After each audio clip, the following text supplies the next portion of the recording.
class of core. Wait, there's only 8 people in here? Yeah. Okay. All right, so I'll do that.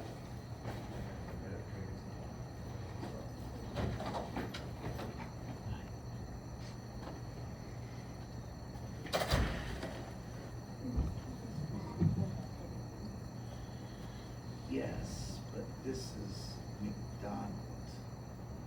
Matt McDonald. He's part of the, I believe so. okay. Yeah, Ed does the second half of the course. Got it. Ed said he'll be here March 17th, I think he said. This guy does the R part and Ed does Python. Okay, what did I just walk into? Yeah, this is all mathematical modeling. I mean, I model at my firm, but do I need to know R and Python before we can even go anywhere? I mean, this class is mostly R and Python. And I heard MATLAB too, but in the syllabus it says Python and R. Okay.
I have to like adjust the lights so that the lights are dimmer in front. That will help you guys see this, right? The screen.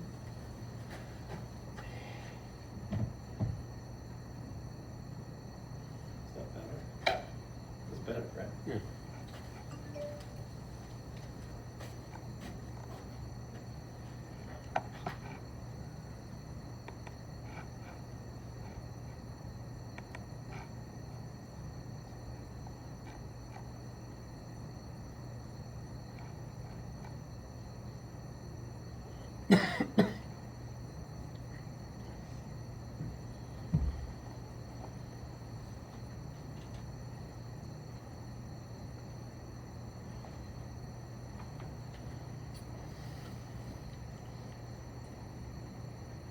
Professor, Yeah. I think I have a problem.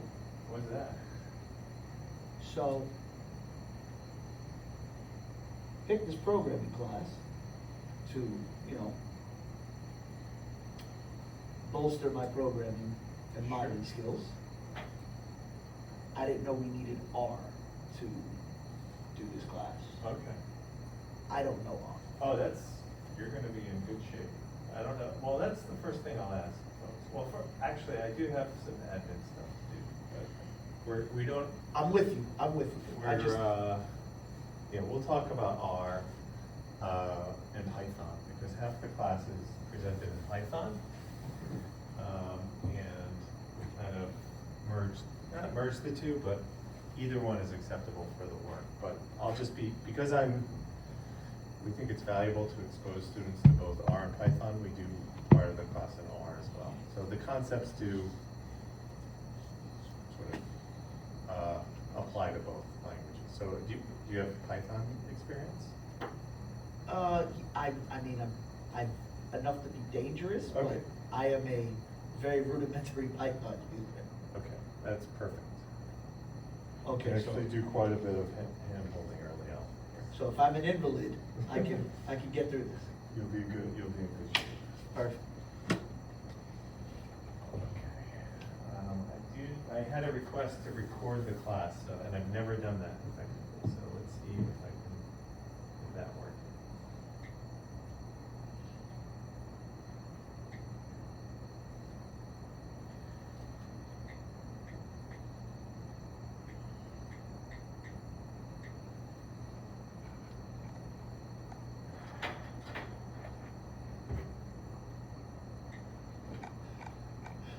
How do you do financial modeling without any languages?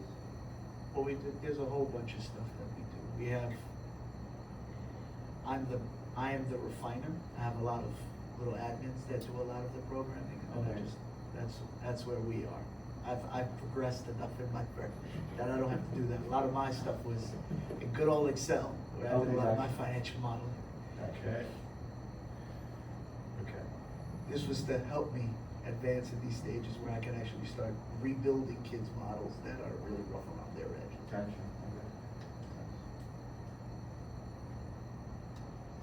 Okay, so I think I'm recording the content, which is good, which is what I wanted. So, hello, welcome to Finance 5352, Financial Programming and Modeling. I'm Matt McDonald, Professor McDonald. This is sort of my side gig. In fact, I used to work with Professor Hayes, who some of you must have know Professor Hayes. Yeah. I think Cliff, you do. He introduced me to you once. Yep. And so we used to work together.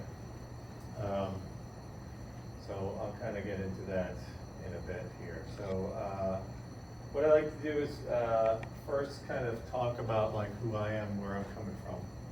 So like I said, I used to work with Professor Hayes. We both worked at GE Capital for a few years, and we were both working on kind of like a modeling context, but like in big financial companies, there's a role called model risk management. And so we were both in the model risk management department. So we weren't so much building the models as much as performing oversight, making sure that the models were doing what they were supposed to do. It's a little bit of a dog and pony show for regulators, right? So that's kind of the main audience of that work. So But- like stress testing them or breaking them, that's what you guys do? Well, it's more about like, well, it's like a very sort of oversight control role. So you start with policies and procedures, and then you see to make sure that people are following the policies and procedures. And that's kind of where we were. But prior to that, this is kind of historically going back. So I started my career as an actuary, and then I worked for a little while as a software engineer for Priceline. And then I went back to school a couple times. They used to have a thing here at UConn called Edge Lab that was a collaborative engagement with General Electric. So I'm a graduate of University of Connecticut. I got my MBA here in Stanford. After there, I went to IBM, started doing more credit risk modeling. I was working in their global financing division, building more credit scoring models. And then that's been sort of my career since then, right? So credit scoring kind of picked up at IBM. At GE Capital, I was more regulatory facing, but still in the credit space, we were looking at both credit models to evaluate credit, like credit scoring type models, but also looking at stress testing models. So like stress testing the portfolio, there are a bunch of different types of asset classes there that we were looking at. And now I work at Kroll Bond Rating Agency, so that's sort of, you've heard of the big ones, right? Moody's, S&P, Standard & Poor's. Fitch. right? And we're kind of like a challenger in the market, right? So we're sort of a smaller operation, but we're growing, right? So at Kroll Bond Rating Agency, I've done both the model oversight, model risk management job, and now I build the models for the credit rating analysts. So I manage a team of data scientists and econometricians and financial modelers, and we build models for credit analysts to use in their work. And those models are kind of, some of them are like more credit scoring type models where we're trying to estimate like a probability of default. But a lot of them are more like stress testing models where we're contemplating some sort of scenario, and we are trying to sort of say like under that scenario, what's a plausible outcome for different types of pools of assets, generally speaking. So like residential mortgages, commercial mortgages, and other sort of pools of assets that generate cash that somebody is trying to put a bond out for, right? So a lot of structured credit type stuff. We're talking like tail risk, Monte Carlo, all those kind of things? Well, we do Monte Carlo. Some of our models are, we use a Monte Carlo stress testing model for some of our structured credit stuff. And others are sort of more in line with the types of models that we'll be talking about, which are like statistical models that would say like, gonna estimate a probability of default. And some of the things I've chosen that is gonna depend on are factors in my scenario. So if those get bad, then my probability of default goes higher. So I'm hoping I'm in the right class, because I know all of that stuff you've read, and I've done work on that stuff. This is actually gonna be, even potatoes and bones on something that's going to build something to do that. Yeah. What this class is. Yeah, so what I do here in this class is, and we'll look at the syllabus a little bit. So we kind of break the class into halves, and then my half is kind of broken into halves again, right? So the first half of my class is a little bit of I would say introduction to R. Okay. Yeah, we'll do a little bit of an introduction to the R programming language. And we'll really focus on what are the functions and packages available to really focus more on like the data side of the equation. How do I handle data? What do I want to do with my data? Leading up to the modeling part, where we'll sort of talk about a lot of the fundamental ideas that happen when you are trying to think about a statistical model. And then laying that foundation, and I pretty much get us into some sort of more linear type models. So we'll do linear regression, and we'll do logistic regression for classification. And then when Professor Hayes comes, like there's a bit of a shifting, so he'll be looking mostly at Python. I do believe that a lot of the concepts that we talk about are very much in play in Python. It's just a different syntax. And having exposure to both is good, I think. But he'll be focusing more on like the more advanced algorithms that are available, tree-based algorithms and other types of more deep learning type stuff. So I think it complements itself well. But so my educational background is I'm kind of a math guy. I'm a math undergrad. I don't hold a PhD. Professor Hayes does, so he's got me on that one. But I am an alumnus of this institution, and specifically in Stanford. I did all of my studying here. And I did follow it up with a deeper dive into statistics with a master's in statistics. So that's who I am. And my career path has been somewhat circuitous, like it hasn't been focused always on the same stuff. But there's a theme here, right? So like actuarial into IT and software development, both of these things kind of laid the foundation for me to be able to kind of do what I do today, which is that credit modeling. And even though right now my current role is not directly about model risk management, it always is, right? So in model risk management, they kind of talk about like, there are 3 lines of defense. So I'm in the first line, I'm the one building the model. And I need to be thinking about like, how do we build models that are gonna work, not break in the future, and what do we gotta do around them to make sure that they don't cause a problem down the line. So then that second line is the person who's challenging me to make sure that I'm doing it. Then the third line would be like audit staff who come in and make sure that everyone's doing what they're supposed to be doing. So, any questions there? Okay, so I did want to just share the syllabus with everyone. And it's kind of frustrating because they didn't give neither Ed nor I access to Husky CT till today, so I wasn't able to really share that with the class. It's up there, Husky CT. It's up there, yeah. so I put it up there today, so it's kind of like just in time access to that. But there's a couple things I wanted to sort of highlight. You can read this sort of at your convenience. Let's see here. Okay, there we go. So the one thing I wanted to highlight here is AI usage, right? So Ed and I have talked, and we're very much in favor of everybody using as much AI as they want. The only caveat is that if you do use it, we would like transparency. So just tell us how you used it, whether you used it, how it came into play.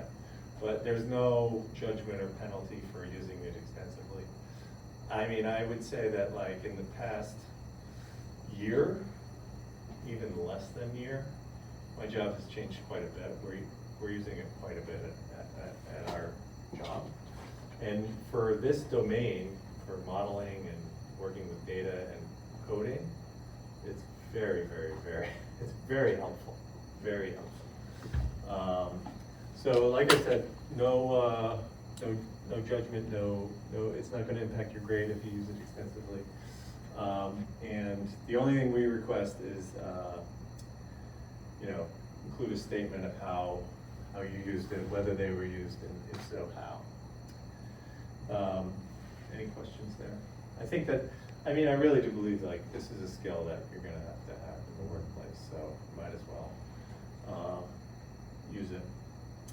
And then one thing that Professor Hayes and I are doing a little bit differently this time is that we have a common book that we're teaching to. It used to be that like I had my stuff and he had his stuff, but now we are using a book, Introduction to Statistical Learning, by all these authors. Lots of times I think of it as Hasty and Tib Shirgani, but it's Gareth James and Daniela Winton as well. And this is a really solid, well-known book that I think does a really nice job. They had an earlier version that was very, very technical, and this one's a little bit less technical and more approachable. So we'll be using that. That'll be really good. And the cool part is that Professor Hayes, when he comes in, he'll be leveraging that one as well. So there will be a little bit more continuity in the class. I do, as I said, like I teach a bit of, before we really get into the statistical modeling stuff, I do think it's really important to know how to work with data in a programming language. So we're going to be using the R programming language. So the book R for Data Science by these two authors, Hadley Wickham and Garrett Groldman. So Hadley Wickham is if you've used R, you probably have heard of RStudio, and we'll be talking a little bit about RStudio. So there used to be a company called RStudio, and they rebranded, now they're called Posit.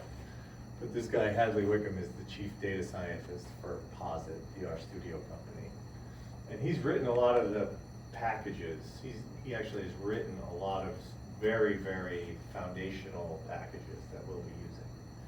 So these are packages that are very good and popular for working with data and also visualizing data. So we'll be talking about that a lot. So those books are will be referenced quite extensively.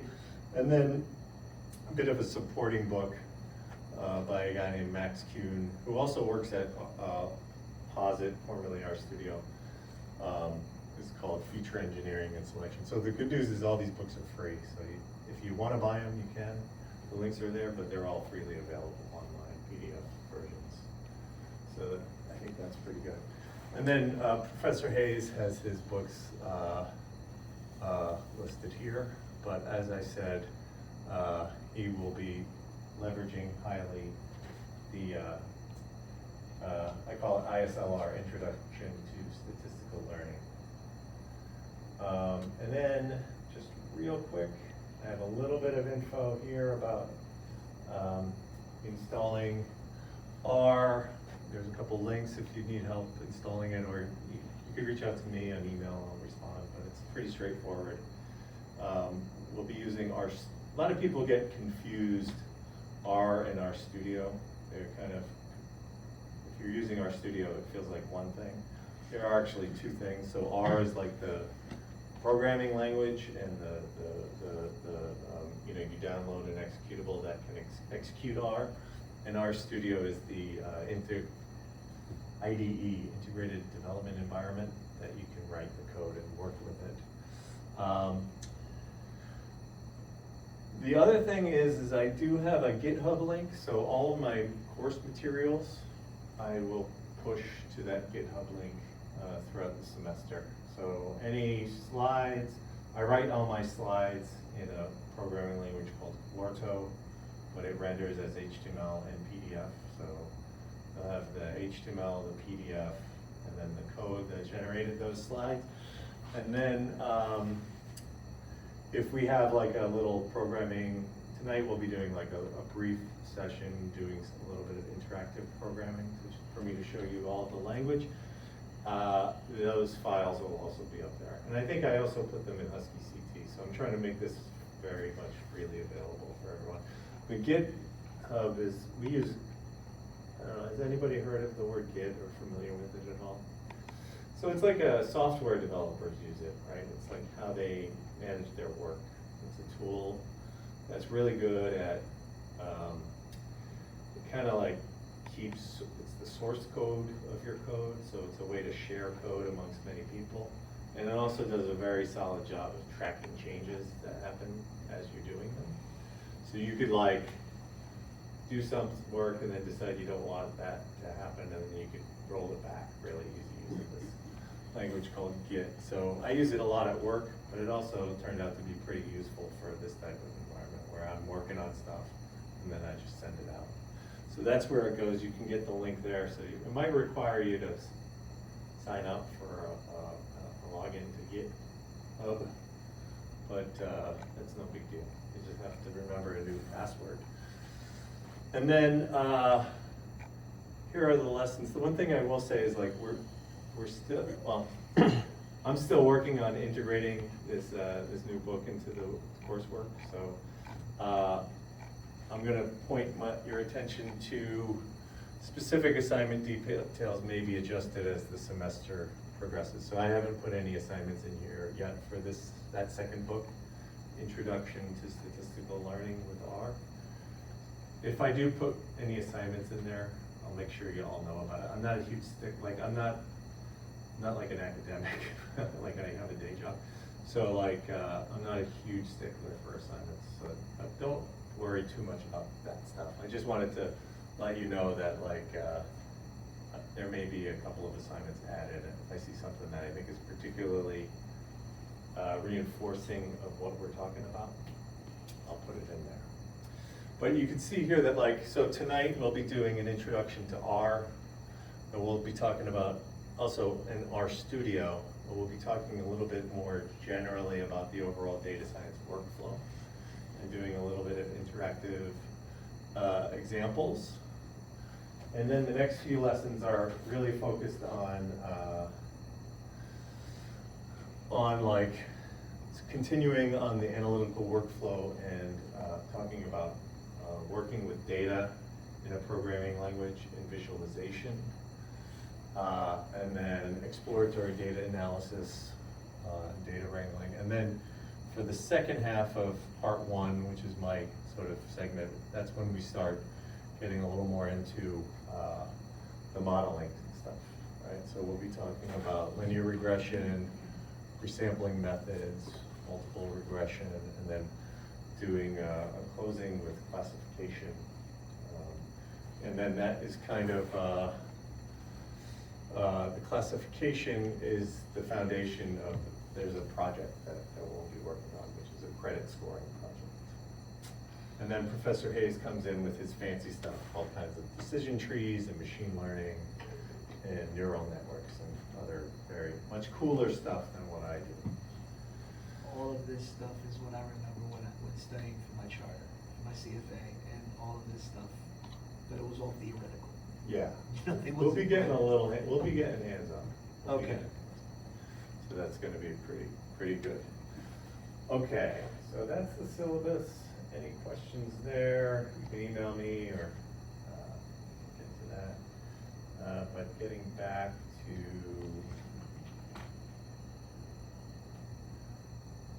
here.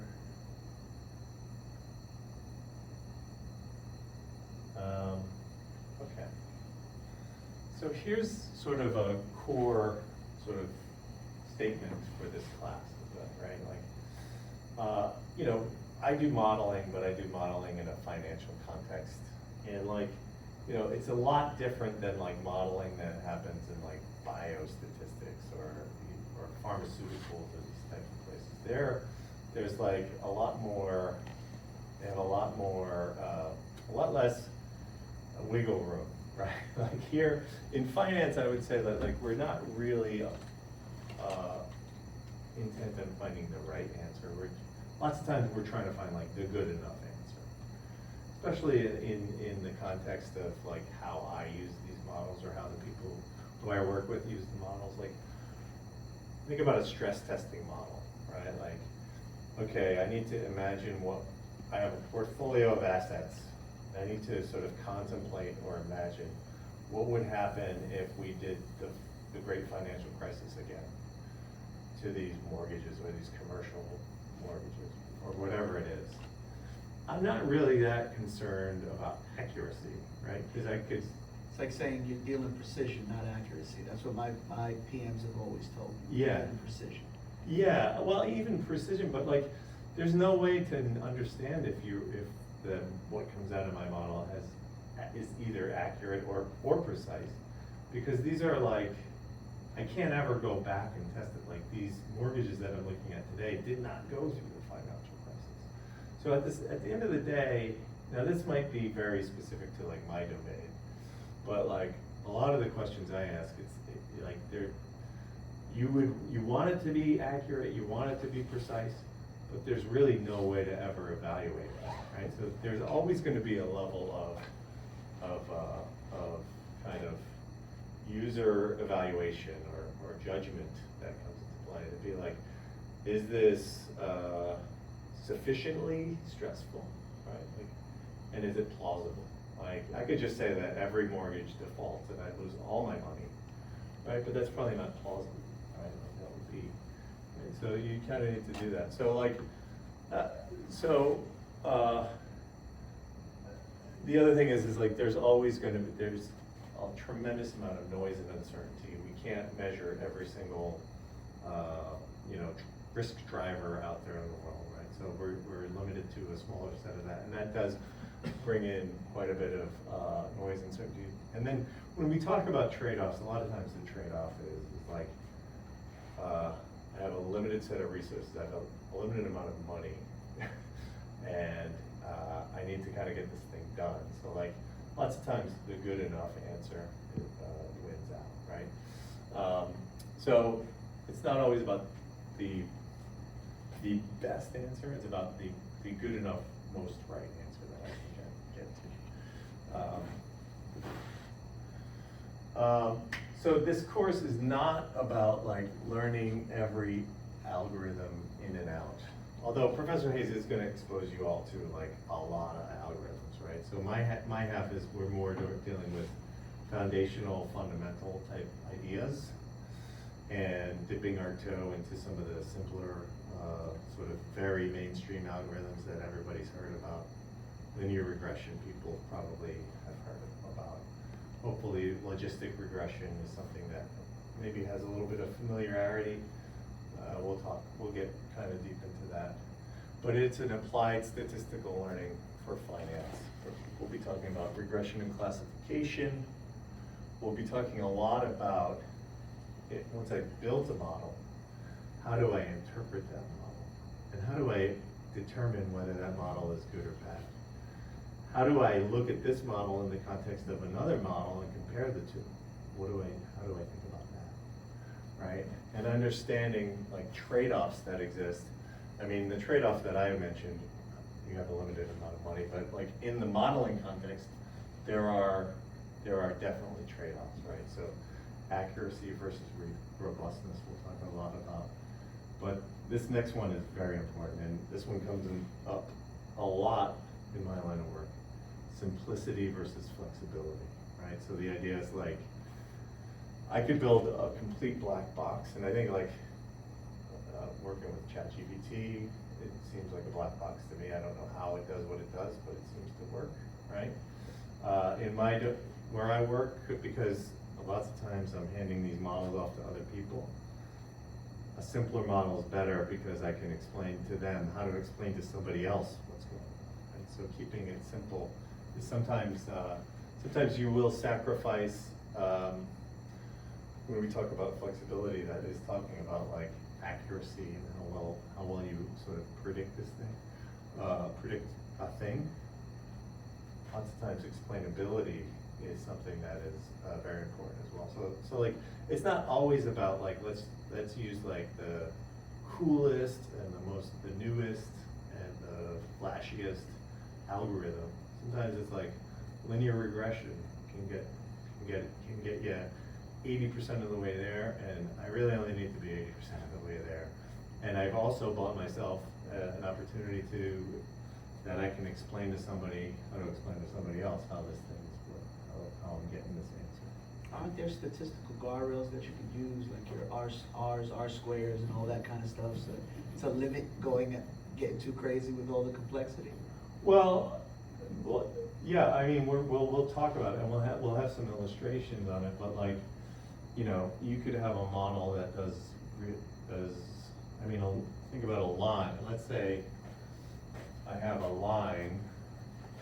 I'm going to draw on the board here. So anybody who's seeing a recording of this will not be able to see this. But like, let's say and we'll sort of see this later on, but let's say I have like a true function that kind of looks like that. So this is like truth, this is how the world works. And I'm observing, right, this is whatever my y is, and this is whatever my x is. And I'm observing noisy data that kind of lives around this line, right?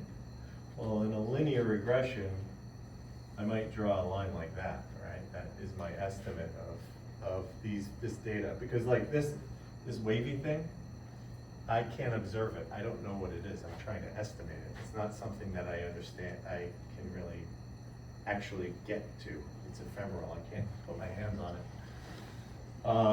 So this line does a pretty good job of fitting these points, but a more flexible approach might be able to estimate something that kind of is a little bit wavier, right? So your choice of algorithm doesn't matter, but a lot of times that straight line, which is not going to be it's going to be less accurate.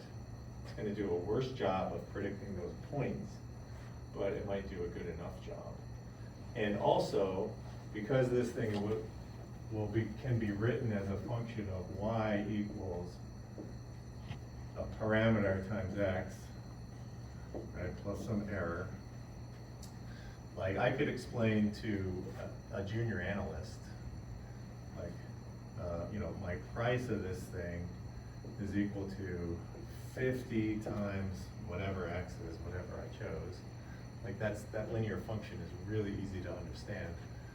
Like much easier to understand and convey than like a neural network with multiple layers and all kinds of crazy stuff going on, right? So like I'll call it simplicity or interpretability, sometimes is a feature that you're actually willing to sacrifice accuracy for it, because I can easily explain how this little stuff works. Gotcha.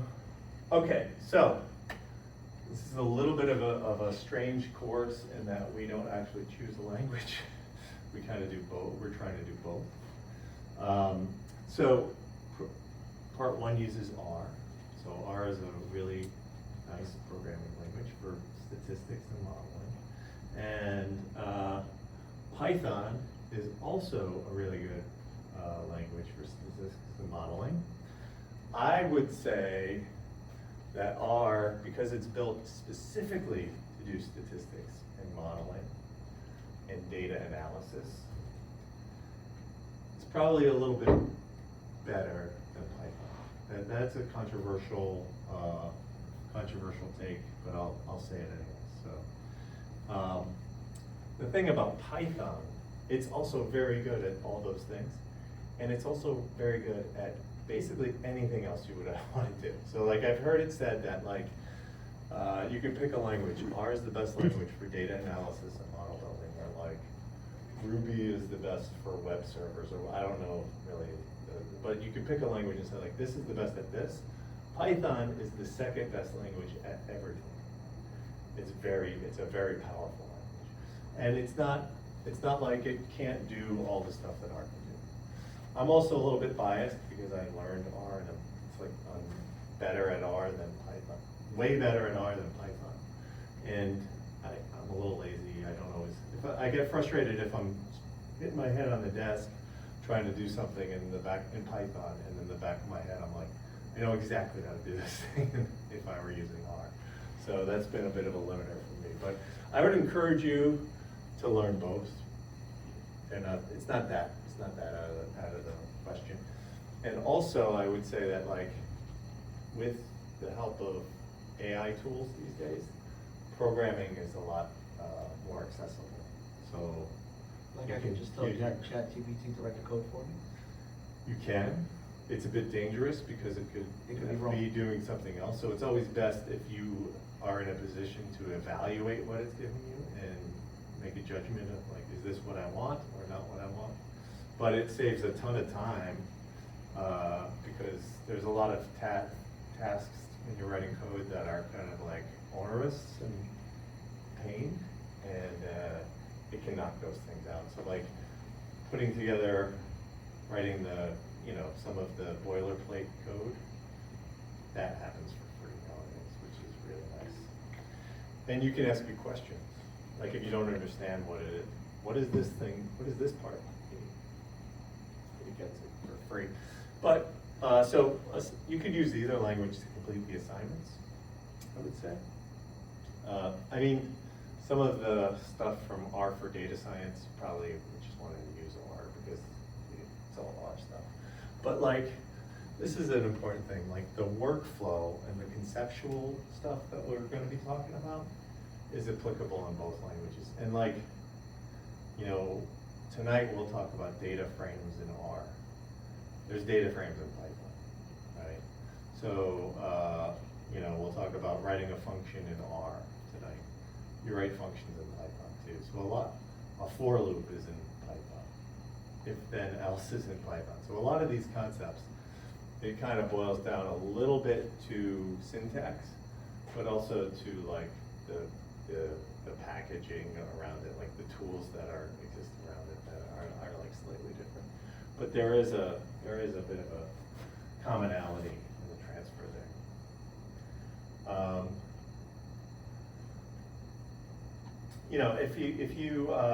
If you stick with me for the R stuff, then when Professor Hayes is introducing some of the Python stuff, there's going to be a familiarity there that you'll hopefully click with. Okay, hold on one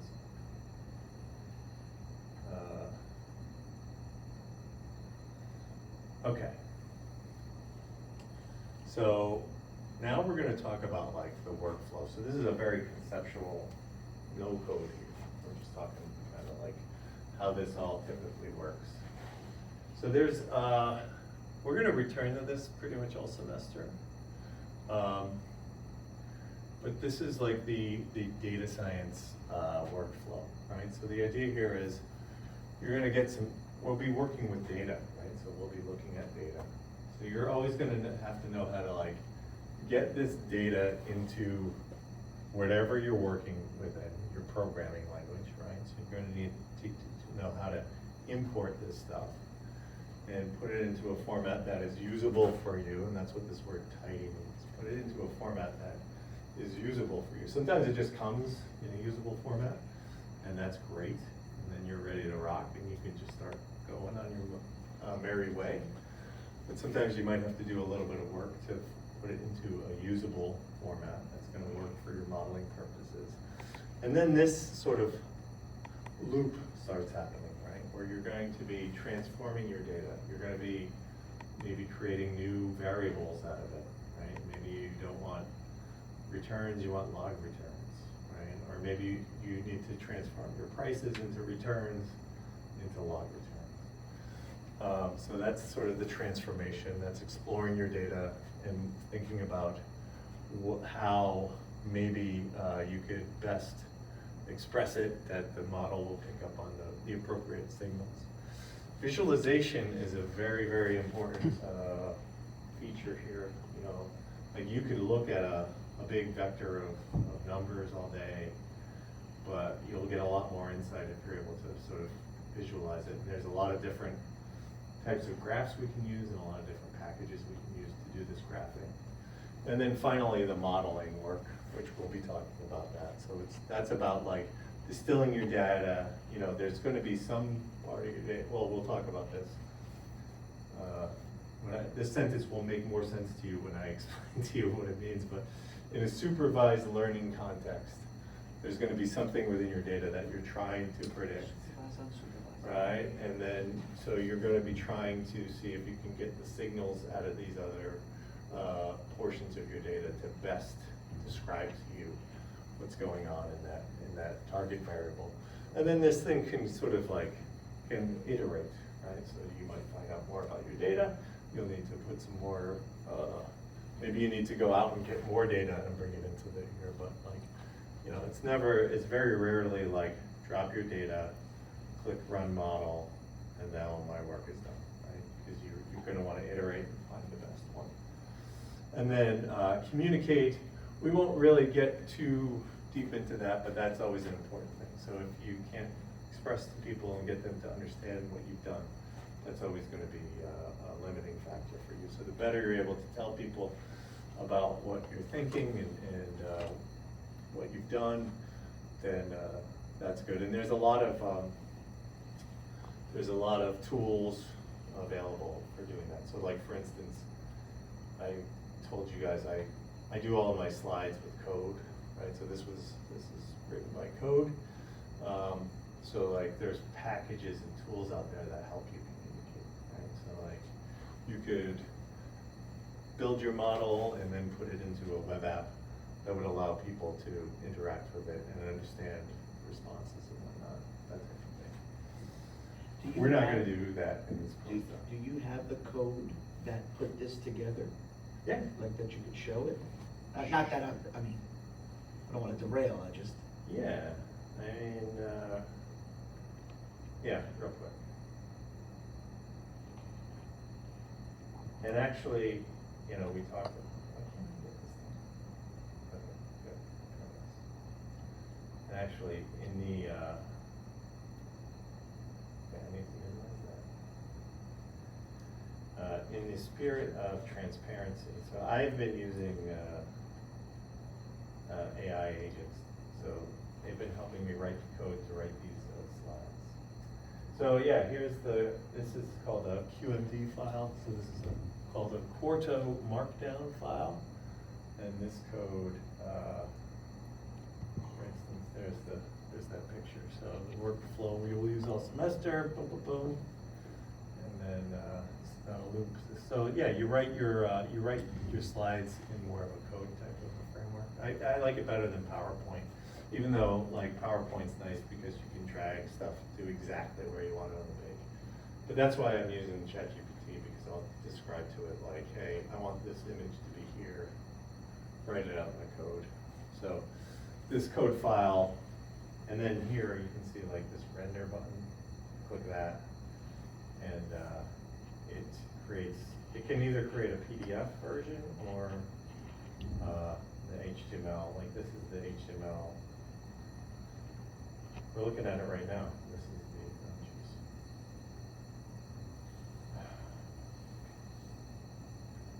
Sorry, I'm not the best with the Mac.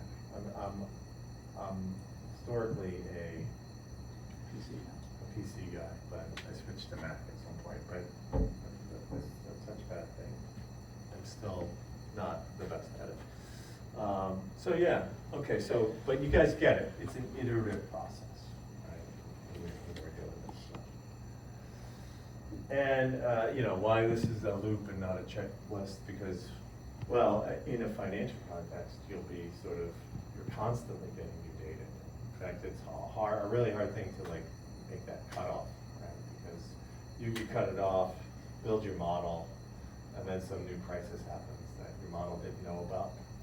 And you always want to get that data in there and make your model aware. This actually happened to us. There was a banking crisis last year that some of our models needed to be updated with.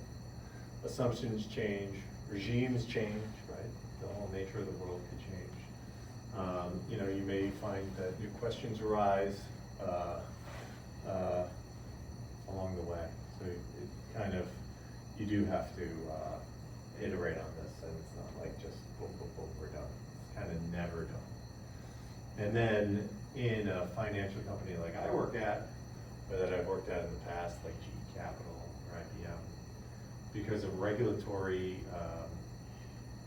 oversight, it's an expectation that like they want you to always be evaluating your models. So as you get new data, sometimes that new data isn't going to be used to build a new model, but you can use that new model, that new data, to evaluate how well your model is doing. Right? And then based on that outcome, that would be where that decision point comes. Do we need to build a new model, or is this one doing what we think it should be doing? So like the workflow rarely ends, it never ends, right? You're always getting something new, there's always a new crisis. And sometimes your model doesn't know about that and isn't of much use in the crisis, so that's a problem. That's always there. That's why, like, I think it's always good to have like the human sort of driving the boat, driving the car, so to speak. Because you know, people have seen crises in the past, and they can adjust accordingly. Okay, so like, you know, we talked about these steps: import, tidy, explore, model, communicate, right? Like, so in a finance context, right, like loan takes, macroeconomic service prices, returns, there's a lot of data out there, right? So if you're gonna work with it, you're gonna have to know how to get it into where you're working, right? So those could be Excel spreadsheets or CSV files, that's like a text format for sharing data. Lots of times you'll be able to access things like APIs that shows data. The Financial Reserve has a really strong set of APIs with all this financial data called FRED. And a lot of times in a programming language like Python or R, there are packages out there that allow you to get it into your system really easily. Like it's like, in fact, I can show you, we'll be looking at some stock price data, and I'll show you the script I used to load that, to get it, right? And then like tidying it up, so like this is about like bringing your data in. Once you have it, you need to make it work in make it usable for your modeling purposes. So that could be things like, you know, you might need to convert data types, right? So you might have your dates expressed as a string, January 20th, 2026. You need to convert that into a data type that is, the machine is interpreting as a date, right? Rather than a bunch of letters and characters. Like a numerical format type. Yeah. Missing data, panel data is a thing that we're not really gonna get too into, but you see a lot. It's like repeated observations of the same thing over time. there's a particular format for doing that. Exploring the data, right? So you're gonna wanna understand like, how is my data distributed? So when we talk about distributions, that's like a univariate thing, right? So do I have a lot of observations? You know, is it a bell-shaped thing? Is it a skewed thing? Is it maybe a bimodal thing? So you're gonna wanna understand how your data, the values that you're interested in are distributed. When we talk about correlation, that's talking about co-movement between pairs of columns in your data, right? So maybe things are highly correlated, and that's gonna have big implications for if you are gonna be building a model, right? You're gonna wanna know and understand that. And regime changes, right? So lots of times in financial data, like one of the primary sort of features is time, right? So as time goes on, the world might change and things might, we call that a regime change, where it used to be this way and now it's this way, right? So it's just different. And we'll talk quite a bit about modeling, right? So modeling, we talk about regression and classification, but really you're always going to want to be thinking about how does this support the decision that's being contemplated. And then communicate, like I said, we're not going to get too into that, but it really, if you can figure out how to become an effective, a good modeler who is effective at communicating, you'll have more job security than the great modeler who nobody understands what they're talking about, right? So that's always important. Okay.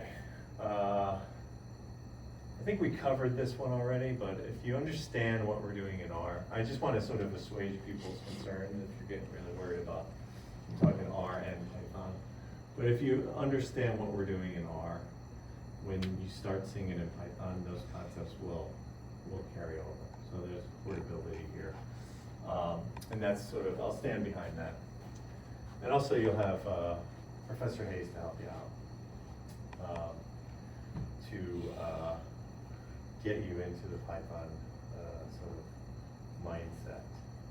But so what actually transfers, right? So we're going to be talking, this is all data focused work that we're working on. So in these programming languages, the term is a data frame. So we'll be looking at some data frames throughout the course. But the way to think about a data frame is, if you're familiar with Microsoft Excel, you kind of have rows and columns and cells with data in there. That's a data frame in R or Python, right? It's a two-dimensional array of columns with data in it and rows with observations in them. The difference between R and Python, or not between Excel and a data frame in a programming language like R or Python, is that these data frames are more like a table in a database, in as much that like Access? In Microsoft Access, yeah. So or like a SQL Server or Oracle, or nowadays there's things called like Snowflake or these other things. It's that the columns have a dedicated like data type.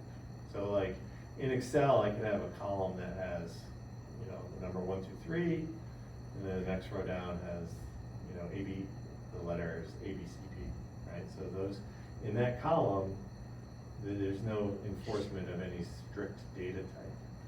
But in R or Python, like there is. So you need to, that column is going to be an integer, and you can't put a decimal into an integer column. Or that column is going to be a numeric column. I can't put the letter A in there. It's just not going to fit. So Excel is more flexible. Sometimes that flexibility can be kind of not your friend in certain circumstances. Back to your original thing, but sacrificing some flexibility and all that. Yeah. So in the modeling context, I talk about flexibility versus accuracy, or flexibility talks about kind of the ability for the model to sort of like hit the points that it needs to. That's flexibility, and we talk about interpretability.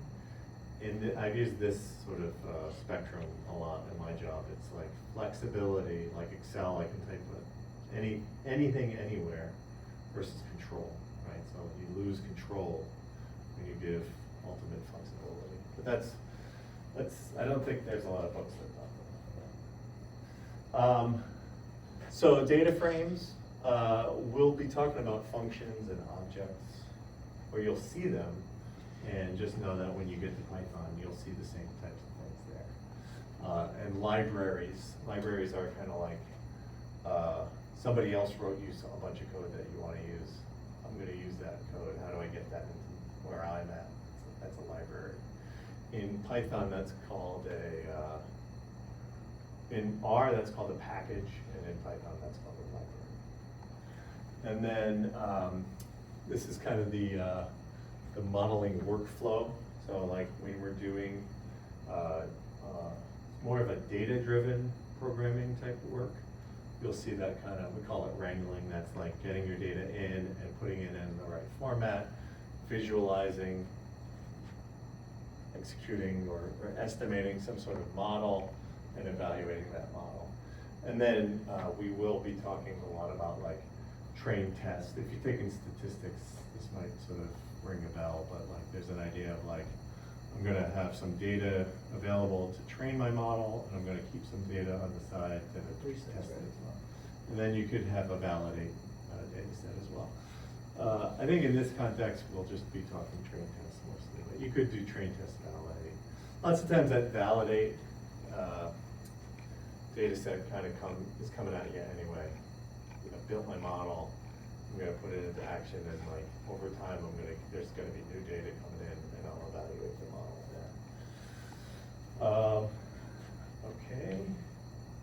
there. Okay, so let's talk, I wanna talk a little bit about, we're gonna be using RStudio in this part of the class. So in the syllabus, it talks about installing RStudio, and hopefully you all can get that going. But I did want to talk a little bit about like, so what even is RStudio? So RStudio is an IDE, which that's more like a computer science type term. That stands for Interactive Development Environment.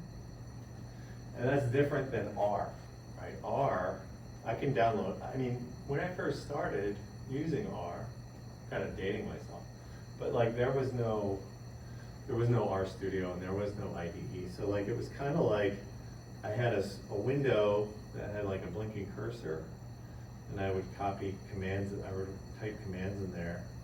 But like after a while you get tired of like on the fly typing commands in there. So I just had like a text document over here that I would write my code and copy and paste it into this console and get things going. So that console, that's just a blinking cursor, place to run R commands, is R.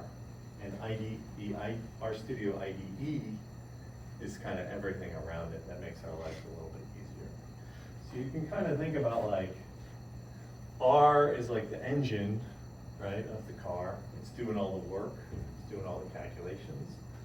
And RStudio is kind of the dashboard, it's the interface. It's how do I tell it what I want it to do, and how do I experience it, right?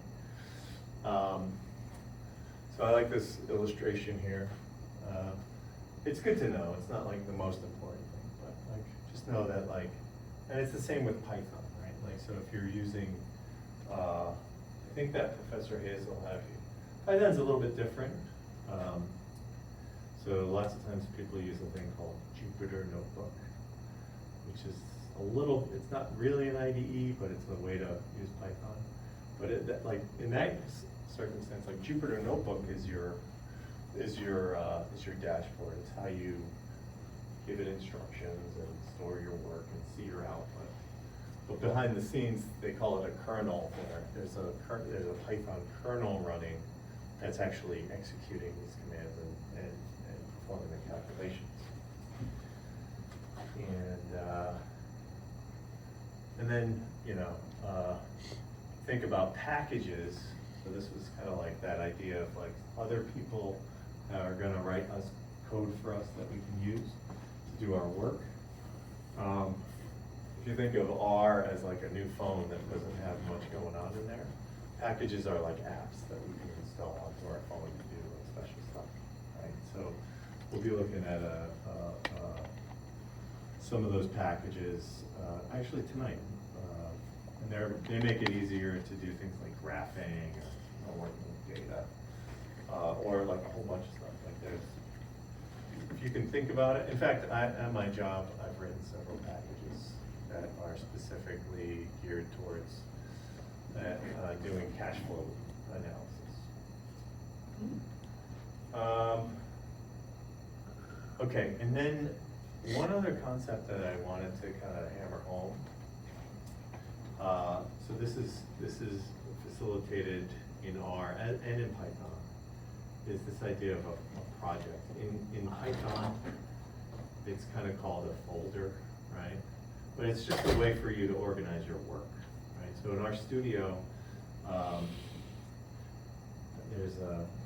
we'll do a little RStudio walk through, but like the idea of a project is a very powerful thing, and really what it allows you to do is switch gears, right? So if you're working on one thing in one project, you can stop working on that and go to another project and start working on it. If you're not working within a project, it can get really easy to get your wires crossed, right? So like, let's say I'm a little bit lazy. Let's say I just call something X. X is this data frame, right? And I just call it X. And then, let's say I'm not in a project, I might start working on something else. And in that context, I use the variable X to mean something completely different. If I don't have these two things in two separate projects, I might start having sort of a bleed over from one piece of work to another, where like suddenly I'm thinking I'm working on the X that I'm thinking about in this project, but actually what's going on is I'm doing something to this X from this completely different project that I'm working on. So it allows you to switch gears, it allows you to switch work. And really it's not like super rocket science. It just means that all of the stuff for what you're working on live in one folder. And that folder is tied to an environment that has all of the stuff that you're working on in regards to that project, right? And then if you switch to another project, that stuff's in a different folder, and there's a completely separate environment running over there that's keeping track of that stuff.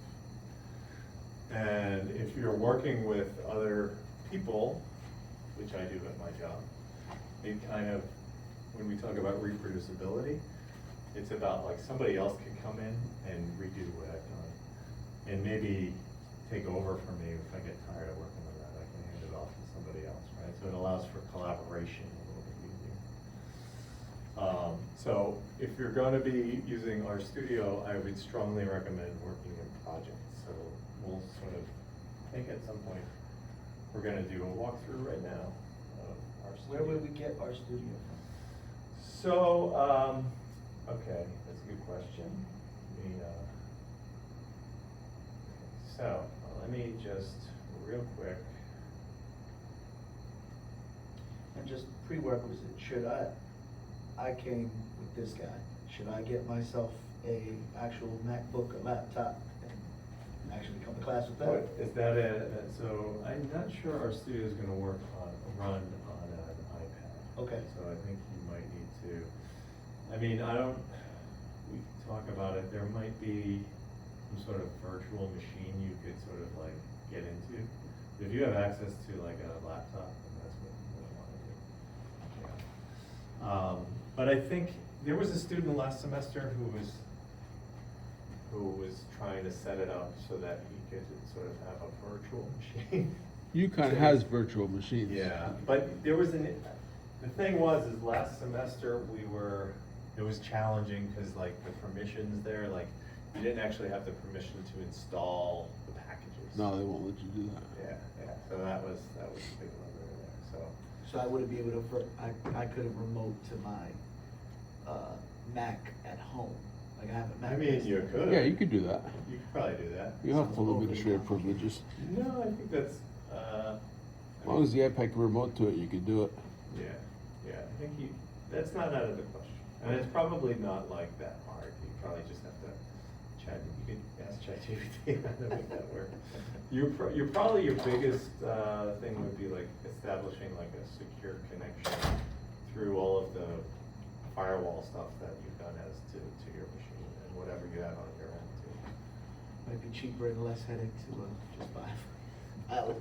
I don't know. All right.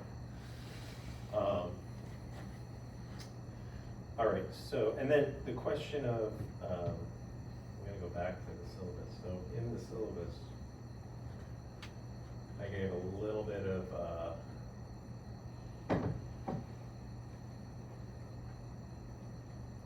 okay, so yeah, here's the links. So it's kind of a two-step process, but you kind of first need to get R, and then you need to get RStudio.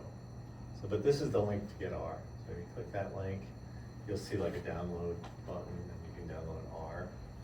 And then this is the link to download RStudio Desktop, which is what we're gonna be looking at right now. Okay, so, quick tour, where's my, here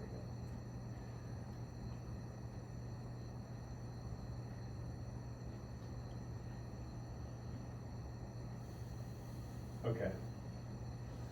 So quick tour of the IDE here of RStudio. Okay, so the first thing you'll see here is like, if I go to File, right?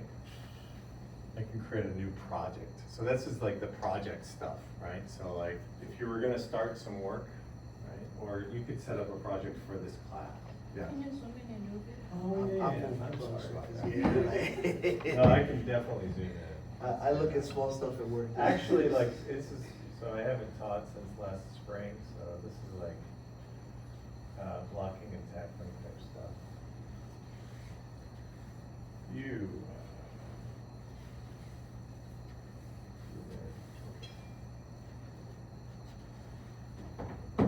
Let me just-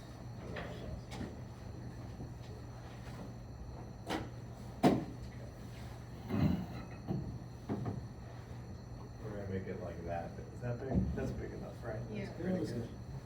No, I don't, I'm hoping that so the menu might not get that much bigger.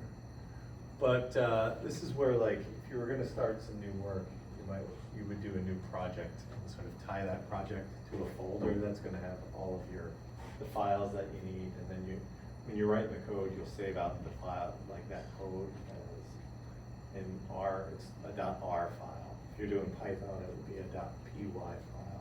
But it's just gonna have everything that you're working on. So like, for example, in this project, so this is the project I have for the class. So like, this is where it is on my computer. I've got a folder called FNCE 5352 2026, and then this is actually my work. This is actually my project folder, and I've got a subfolders structure in there for like each lecture's materials and stuff like that, and assignments and whatnot. But you can kind of see this is kind of broken out into like quadrants. So like, don't get too freaked out by this, because it's not that crazy, right? So this is like the default layout. So when you download it, you'll see it kind of like this, right? But what we're looking at here is I've got one panel here that's showing me a file that I have open. In this case, this is that presentation coding language that I was talking about earlier. It's the PDF. So that's a QMD file, but this thing generates the PDF and also the HTML slides that we were looking at. But I could open up other kinds of files here. So the other sort of quadrant I have is in the lower right-hand side. This is just showing me all of the files that are available, like in my directory that I'm looking at. So in this case, I'm in the lecture 1 folder. And we will do a live demo. So if like I open up a file, live demo, then it kind of shows up in my file viewer. So I can have multiple files open at any given time. And I've got some sort of like, I can save the file, I could run the code in the file. And these like extra, sort of, buttons and commands are kind of change based on what kind of file I have open. So you can see like it's different. I'm looking at a .r file. This is pure R code here, whereas this one is that sort of more presentation type code, and I get different buttons there. Right? So I have a publish button. If I want to publish this thing, I could do that. So I've got my file viewer one. I've got this tab down here, which has like more of my directory stuff, right? This is like my almost Explorer window. And I've got other tabs here, so if I do any plotting, it would show up down here in this plot window. We did talk briefly about packages, but I can get an interactive sort of view about what packages are available, what I have installed. I can load them over here. I've got a help window, right? So if I ask for help, it will show up down here. So this is like a sort of a functional panel down here. And then we'll talk about this environment panel, but this just shows me all of the variables and objects I have loaded in memory that are available for me to do stuff with. So this is something that frustrated me a lot when I started working with Jupyter Notebooks, because I always was not really on top of exactly what was available, like what had I loaded into my memory, into my environment. Right now my environment's empty. And then I've got some other tabs up here. Like this will show me all of the commands I've run. Connections we won't be using so much, but like if I work in a place that has like databases, I can connect very easily using this panel to like a database. And then I use this one extensively. This is Git, so this is like source control and tracking changes in my code over time and pushing my changes to different places. Now, we're not going to get too involved with that, but if you're interested, we can talk about it. And then this, so we covered like the file viewer panel. We covered like this panel that shows my file explorer. We'll see this environment panel change during the live coding session. And then this panel down here is called the console. So this is actually where I execute code down here. So like, this is a bunch of stuff that kind of just shows up telling me that like, I've got it like basically one version of R am I running, and this is like boilerplate, like messages you get when you start R, right? But then this is the important thing. So this is the cursor, right? So that I can type commands down here and have it run stuff. So, well, we can kind of, well, we're going to do a live demo. So that's like the quick tour of RStudio. As we work with it, you'll kind of see it more in action, and you'll kind of get hopefully a better sense of like what else is going on. But the whole idea is like I said, when I first started, I only had this, right? So I only was presented with a blinking cursor that I could type code into, right? And working in this thing that's called an IDE is like a much better experience. It makes your life a little bit better because it gives you a lot of stuff that's going to help you understand more about what's going on. So it's all about like being able to see what I've created, understand what's going on, understand what's in my folder, what I have available here, and like I said, I used to only have this thing, and then I would have on the side I would have like a text file that had a bunch of code in it, and I was copying and pasting between the two. This very much facilitates a lot more activity. Makes it a lot easier. So before we go to get out of here real quick. Let's see if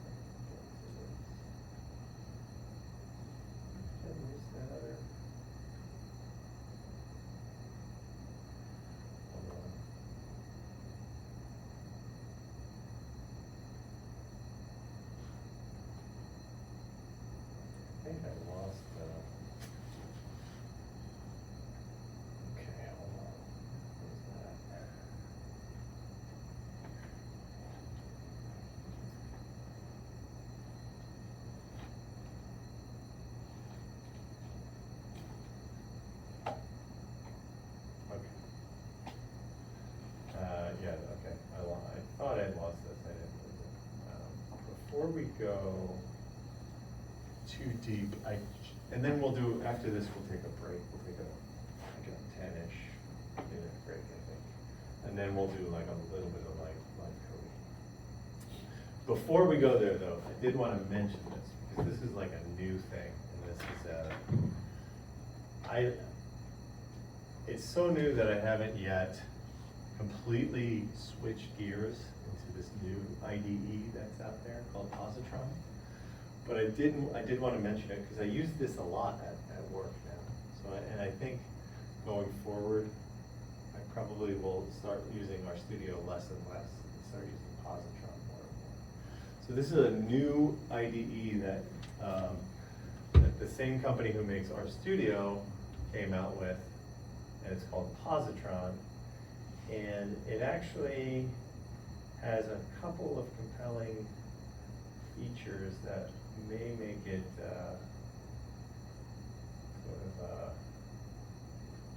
something that you would want to consider thinking about. So let's see if I can make this thing bigger too.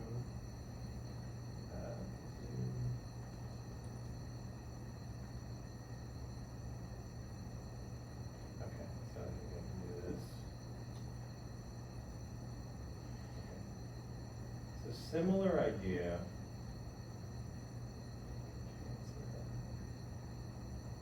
Similar idea to RStudio, right? Like you see a lot of the same stuff, right? I have a plots window and a session window. I've got kind of like different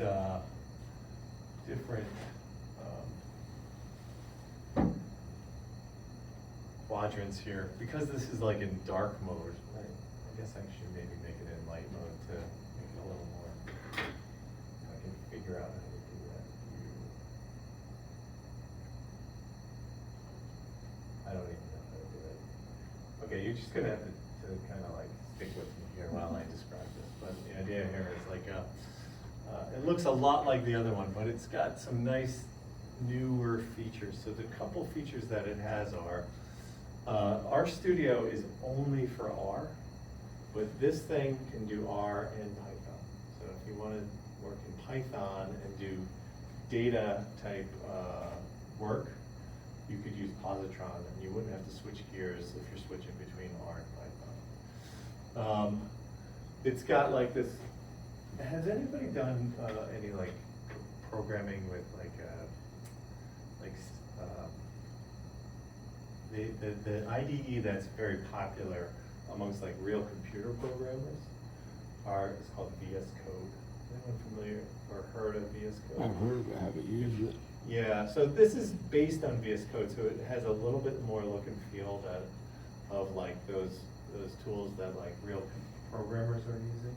So it's got like this search bar is like super functional, like you can find all kinds of stuff, and it's built so that like it's a little more integrated. The thing that I really like about it, the two things that like really stood out to me that told me that like, hey, well, the three things that stood out to me that said, hey, I might really want to start using this in favor of RStudio is the Python thing, right? So that we can run, if I'm working with someone who's using Python, I can have this around that allows me to do it. One other thing is I use at work, there's two AI sort of things I use. One is ChatGPT, everybody's familiar with ChatGPT.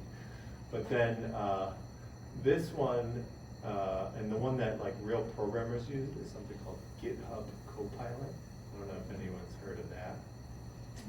Well, what's really nice is like this has a fully integrated like chat feature that's like hooked up to in this case it's GitHub Copilot, but like I can interact with the AI agent here directly, and the AI agent has full contextual understanding of everything that's going on in my project. So like at work today, I was like, I wrote all this code, I wrote this package. And then I went into this pane here, which is called Positron Assistant. And I said like, evaluate my code and give me 10 things you think I should change about it in order of priority, and then also like an estimation of the time it would take to do that. and it was like, bup, bup, bup, bup, bup, bup, bup. Here's your 10 things that you should be worried about, boom, boom, boom, boom, boom. And like, I can ask the agent, but I can also have it be an agent. So it can actually go into my code files and edit the code, like, not autonomous. But isn't that like give a man a fish versus teach a man to fish? Well, I mean, I know how to fish, right? So, yeah. No, it's dangerous, but, you know, it's like we were saying earlier, right? Like, if you're using it to facilitate your work, and you're driving the boat, driving the car, and it's giving you feedback, but at the end of the day, like, you're making the choice, do I wanna use this or not? Like, it won't just edit the files, it'll edit it in such a way that I need to go in and approve the changes. Got it, And then, you have this sort of plan, mode where, I was kind of using the plan mode where I was saying like, what do I have to do? But, so, I think though that the AI integration into Positron is kind of getting to a really interesting place. Like I said, with great power comes great responsibility. I think Spider-Man's uncle said that. And then the other thing that's really nice here is if I do have data, I don't think I have any data here. I can just say like, there's actually in R, there's built-in data sets, so I know some of them.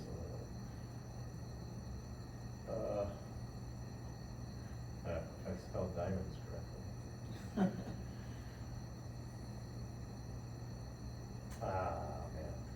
Go for cars. Cars is easy to spell. Car, okay, yeah, good, let's see, cars. Okay, yeah, so you've got this sort of built-in data viewer function that is really nice because it sort of presents my data in a format that is,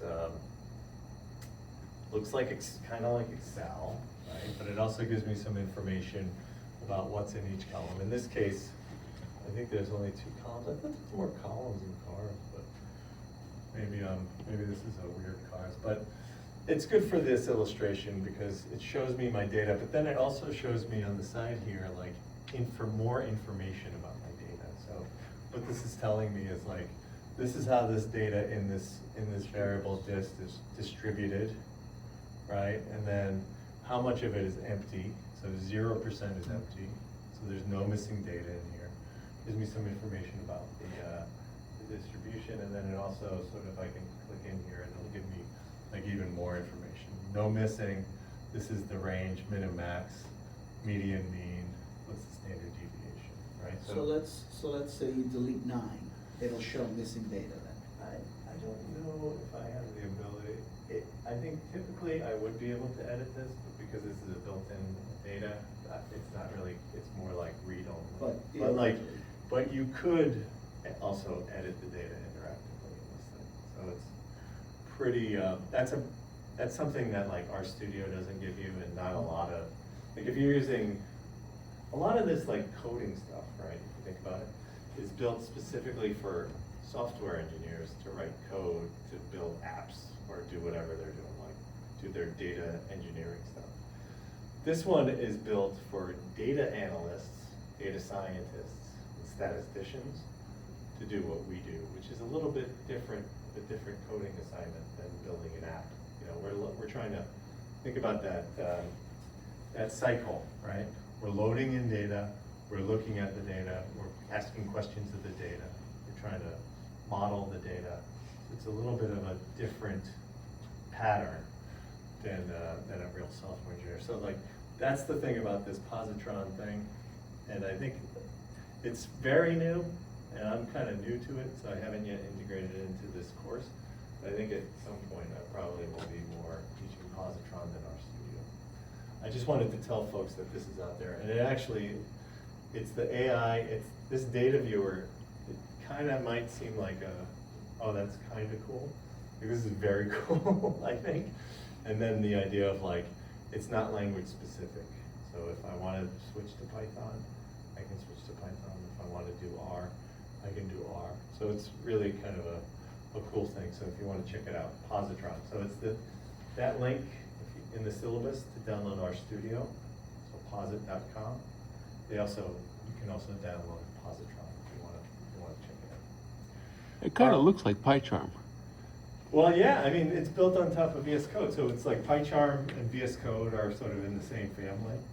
I mean, our studio also sort of has that stuff, but it's a little different. It's built for R and R only. So I'm very comfortable here, so it did take me a little bit of time. Like, I work with people who are like way younger than me, and they like immediately were like, we don't do our studio, we just do Positron. And now, like that AI assistant thing, I mean, I've been working to do work with, at work with AI, more chat type things. And a lot of copying and pasting back and forth between the chat window and then my code. And this is a lot more integrated. And also it knows all of the context. Like, I'll just show this thing. Like, so for instance, here, okay, so I'm looking at some sort of something, right? If I'm interested in talking about like this bit of code here, you can see that like this chat window has sort of updated. It knows that I'm looking at this file, and it also knows that like these are the lines that we're talking about. So it's like very contextual, right? So if I were to say like, what is this plot doing? It knows exactly what I'm talking about, right? Like it knows all of that context, which is kind of cool. And then the other thing is like with, I don't know, are people very familiar with all of the different like AI models that are out there these days? But so for instance, I pay for like the cheapest one. This is my home account, right? So I don't pay for like the full. I think it's $10 a month to get this. It'd be $40 a month to get like all of the whole thing. But so these are describing OpenAI models that are out there right now. At work, we're using a lot of this 5.2. It's pretty good. And then they have a 5.2 thinking, which takes a little bit longer. So those are really good. But these are sort of a little bit more general, multi-purpose, and more chat focused. These ones are from oh, I'm drawing a blank on the name, Anthropic. So these are like Anthropic models, and these are, their specialty is code, right? So I don't pay to use these, but at work I have access to them.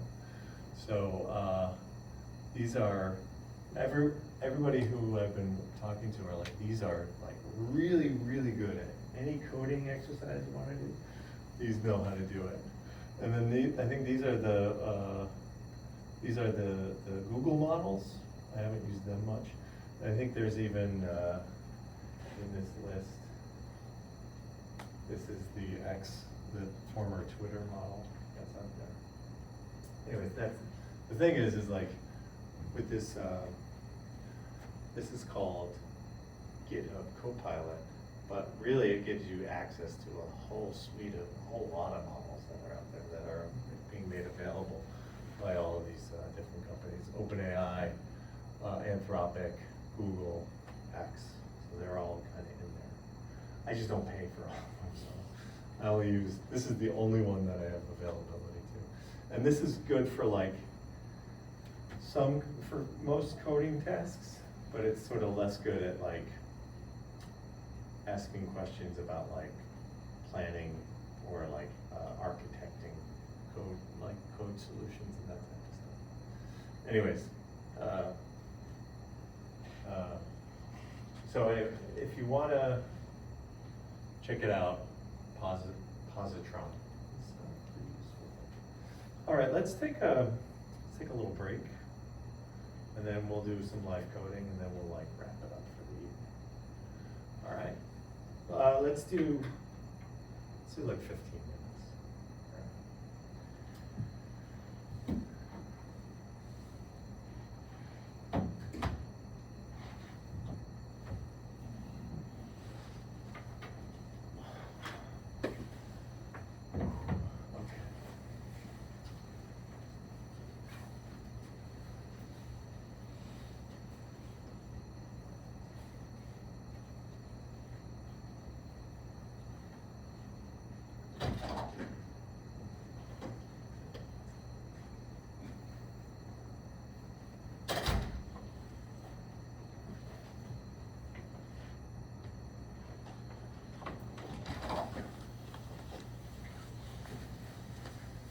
remind me to turn on the recording again, Russ.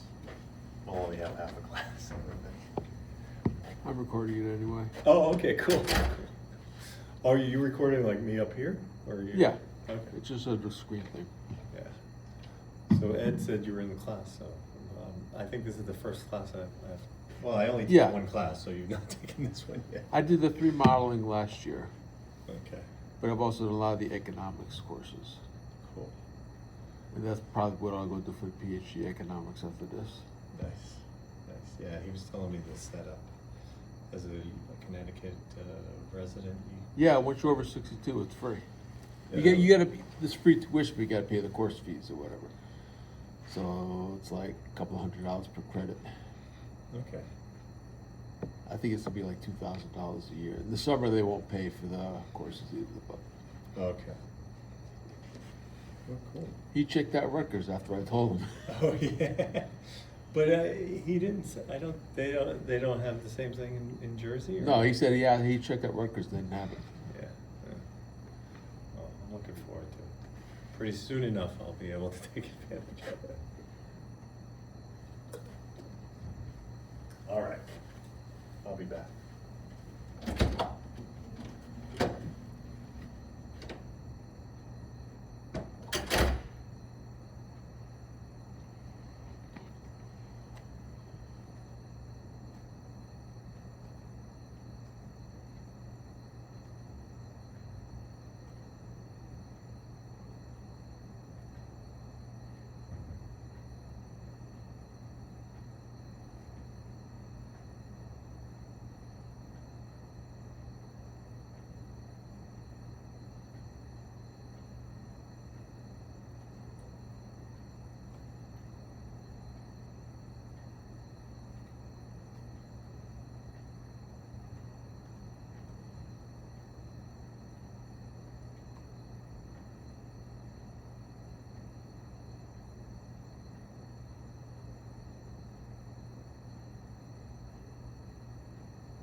event don't give you?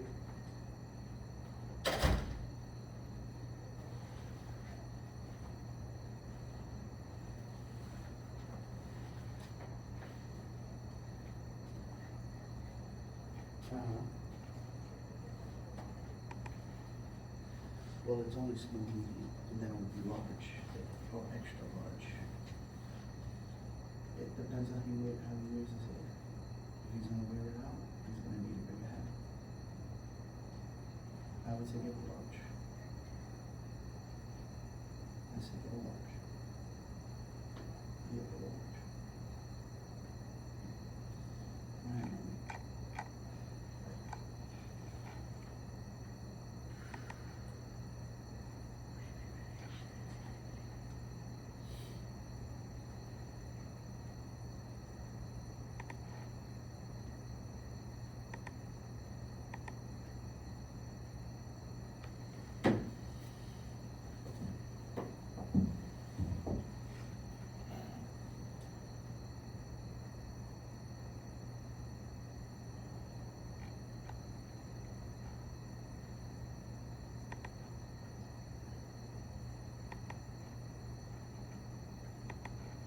I don't necessarily need a powerful machine for all of this No, stuff. I don't think you do, no.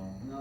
No. Man, I come from the VBA days. Oh.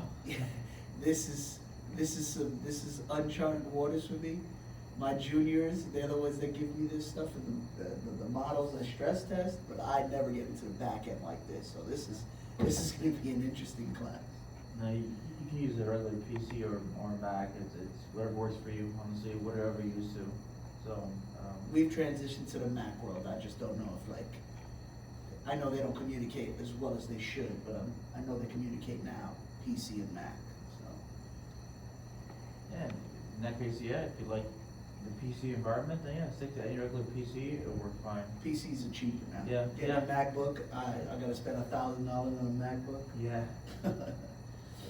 Yeah, they're expensive.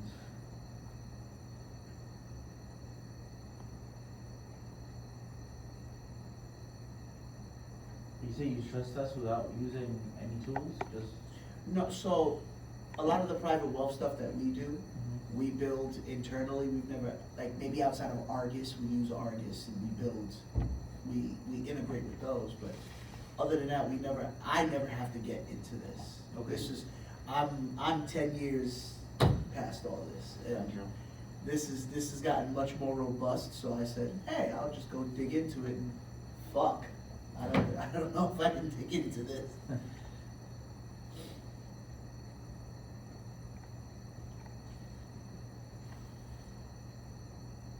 So you say you work on one of the private, wealth companies? I'm a family, I work in family offices. Like, that's what, What's that? you don't know what a family office is? Family office for like what, like? No, I work for a family office. Oh, like a local. Yeah, like I'm a mom and pop I'm shop, the basically. assistant CIO, like I have now progressed to a part where I don't have to build anything. Okay. I'm doing the analysis and figuring out whether we wanna do a deal or not. Gotcha, okay. I used to do the grunt work. The grunt work I used to do a lot, Black Scholes and all that kind of stuff. That was all just regular old Excel work, and I could just build formulas and to do all Gotcha. this stuff.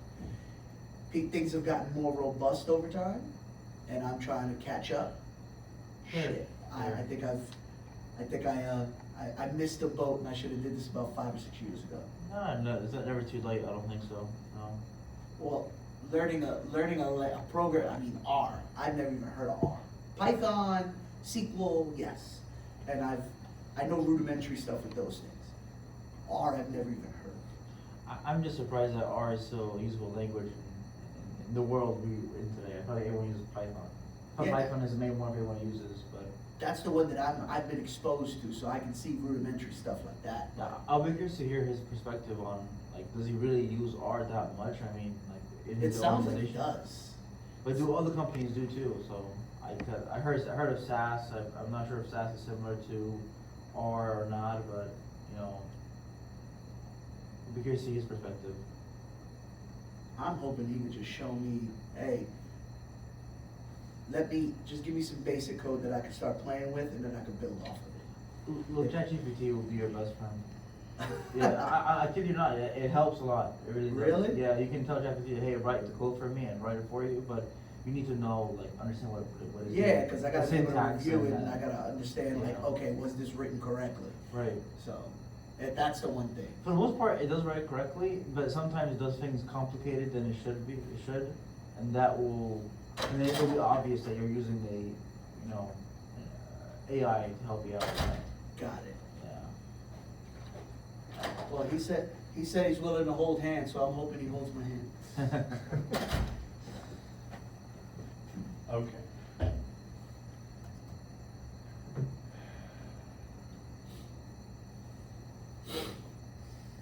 All right, so let's get back into this. We're gonna do a little bit of live coding, but it's not overwhelming. So hopefully, it's not underwhelming. Hopefully, it's the right amount of overwhelming. This is all riveting, it's actually overwhelming right now. Alright, so.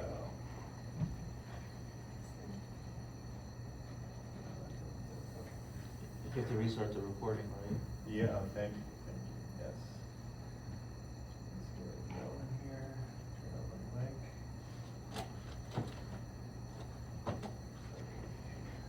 Yes, so we're gonna put Positron, because we're doing this in our studio.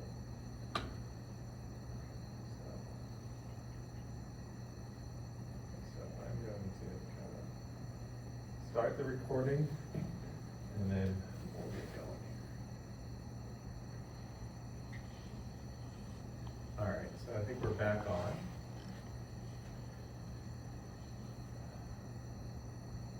So hopefully we have enough real estate here that you all can see what I'm doing. And also, we can sort of see the effects of what I'm doing as well. So, as I said, in our studio, you kind of have these 4 panels, and you can configure them in different ways. This is pretty much the default. So one thing is that, so I have opened up this code in the code editor window up here, right? And in R, if you have a number sign here, that indicates a comment, right? So what's nice about an RStudio is that it does like color code what shows up here, right? So this is all green stuff, so like none of this is gonna be executed. I couldn't even execute it. Well, if I did execute it, nothing would happen because it's a comment and I have the number sign at the front, right? And you can put these comments, you can write some code and then put a number sign at the end of, sort of after the code with a comment about what that code does. And that still works too. So you can comment like this, which is kind of like a block. And like transparency, ChatGPT wrote this for me when I was sort of doing this. Actually, I was re-engineering stuff I'd done in the past, and I was asking it to help me sort of put stuff together. So everything here right now are just notes. They're because just they've all got- notes, yeah, so, and it's good coding practice to put comments in your code, so that like somebody else coming to it later on, will have some context about what's happening. And sometimes that somebody else coming to it later on is you in 6 months, like that happens a lot too, it's like, so commenting the code is always a good idea. Okay, so we talked a little bit about packages, right? So in this code, I need to have these lines of code that indicate what packages need to be loaded for me to run this code, right? So we talked about like a package is kind of like an app, you can think about it. But so if I don't execute these 4 lines of code that start with library, like some parts of my code won't work. So some of the functions that I've sort of sprinkled around throughout this thing rely on these packages. How do you know which libraries to use? I'm sure there's thousands of libraries. There's a lot, and I'm using like the ones that I'm most familiar with, but are also like tried and true ones. So the one that we'll talk about quite a bit is this one called Tidyverse. So this is a package that one of the authors of the book that we are using, R for Data Science, Hadley Wickham, he wrote this package. So this package it's a little bit of a special package in that it's kind of like, it exposes you to a bunch of different packages. So it's like a bunch of packages that are very, very useful for doing data work. So graphing, tidying up the data, calculating different columns and data frames and whatnot. So this one is Tidyverse. These other ones are more helper packages. So we'll talk about this here packages. This package is more for like working with files in your project. So it's about like finding, if it's in a folder, like it'll help you sort of write out the file location. So I use that. This one's about working with dates, Lubridate. And then this one is just about, it's a graphing package that we use. So that's part of the learning curve, I would say. It's like knowing what packages are out there and which ones you want to use. But you do get a lot of bang for your buck with this Tidyverse package. So I did want to talk about like the idea of packages in R. So one of the things that you have down here is this packages tab. And this will show you all the packages that are available to me. So that means I've installed all of these packages. There's two verbs that we use when we're talking about packages. You install a package once, and that just means you've downloaded it and it's available to you and it's been installed on your computer for you to use. So like these are all packages that I've installed. Lots of times packages depend on other packages. It's called a dependency. So I didn't actually install, for instance, I've never even heard of Anytime. But one of the packages that I've installed at one point has a dependency, needs Anytime. So when I installed that package, it just doesn't install that one. It says install this package and all its dependencies. And all of those packages dependencies. Sometimes it can be like that. So you see here, like I've got a lot of packages that I've installed. But like I said, I probably have installed 10 or 20 packages. And these are all of the dependencies that those use. So the thing about the install, right, is you do that once, right? So if, let's say there's a package, I'm trying to think of a package that I haven't installed that I might be interested in. Like for instance, I know of one called Stan, right? So if I type library Stan, it's gonna try and do an autocomplete here.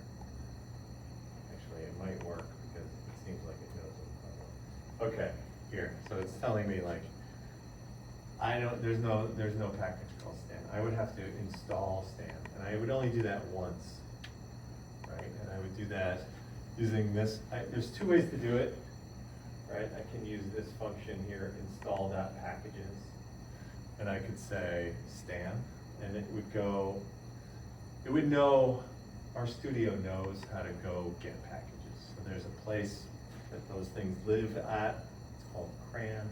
There's a data link with that.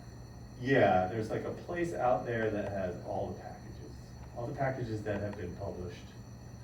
And if I say install packages, RStudio knows to go there and get it and bring it down and install it. The other way to do it is because this is like an IDE, right? It's a little bit hard to see up here, but if I go to tools, I have like an install packages and I can do it via like a window here that would do it, right? So here it's saying like, where do I want to install it from? You wouldn't even ever really like update this thing. You would just say like, just go to the place you know where to go to get this thing. And then I could start typing out, and this is nice too because, well, I guess Stan isn't actually, I think maybe it's a different one, but you kind of get the idea, like maybe I would want to install, yeah, it kind of does an autocomplete, so it kind of knows what's out there. Right? So you could use this thing, right? So the difference between installing and then loading here, so I can have a package installed, but until I say library tidyverse, like it's not actually, it's installed, but I haven't told it that I want to use it. So that's like telling it like, load the package. Cause if it always loaded all of the packages that I have available, it would kinda get cumbersome, right? So it's kinda, maybe a little bit of an opportunity for overload there. So you need to like load the package, and that's what this thing is. Alternatively, like I've not loaded, here, for instance, EFG, right? I could like click, like, I could use the IDE to load the package. I could click that that checkbox and load the package. But, like, if I execute this line of code, right, and how do I execute it? Well, one thing I could do is I could copy it and paste it down here. We'll talk about a shortcut. But if I refresh this window, I should see like a little check mark. No? I was expecting to see like a check mark next to that here. Hold on. Hold on.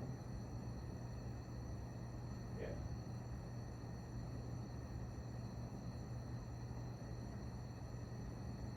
E, F, G, H, no, I don't want to do it.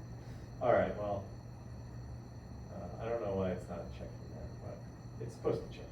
Let's not dwell on that, because I never use that window anyways. But, okay, so I want to talk a little bit about, you saw that I like went here, I highlighted the code, I copied it, and then I pasted it down here. That's kind of a painful operation. So the other nice thing here is that I have some options here. This is the way I do it. You can hit either Control if I'm on a Windows machine, you hit Control, Enter, or here I'm gonna hit Command Return.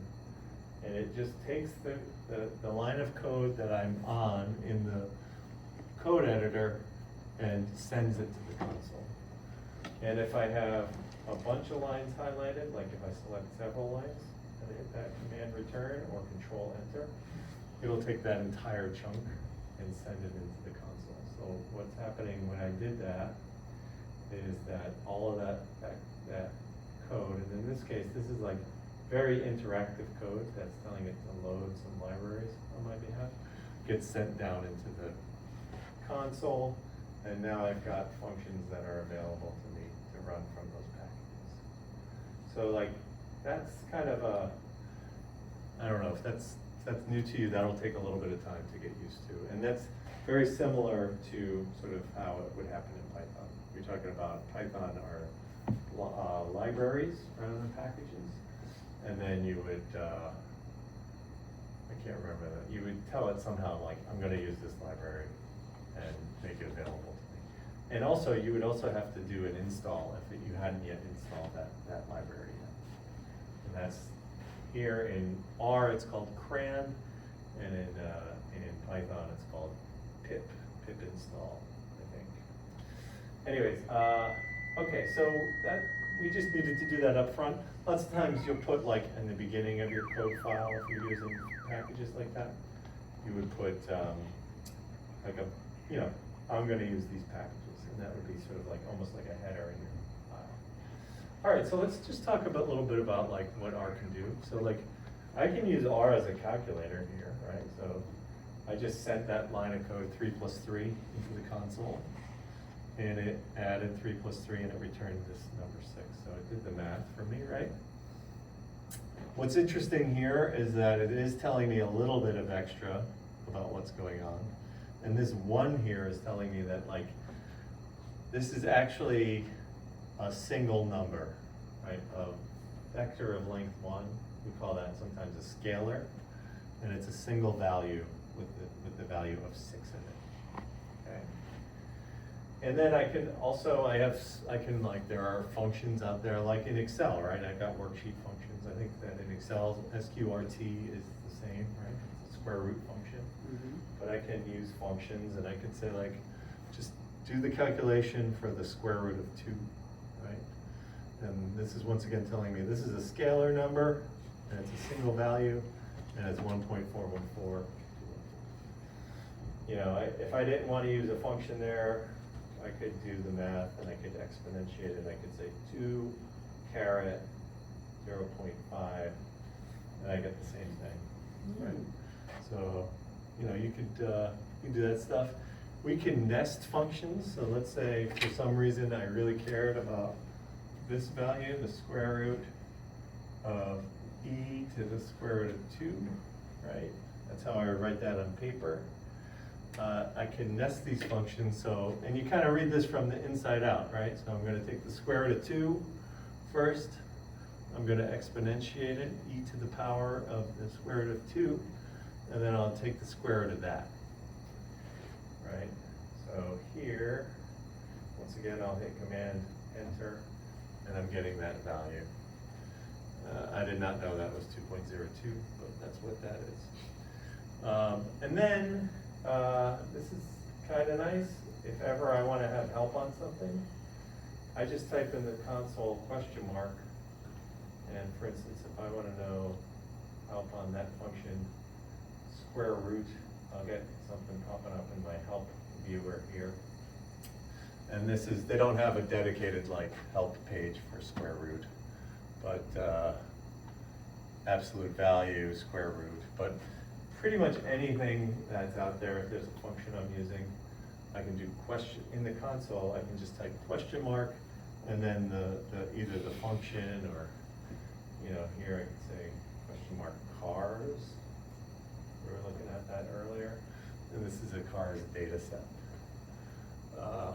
Oh, you know what we were looking for? MT cars is the name of the one that I was thinking of. That has a lot more information of make, model, mileage, that type of thing, cylinders. This is a little bit of a simpler one. It's got two columns. So like for instance, question mark MT cars, Motor Trend car road test. This is a much richer data set.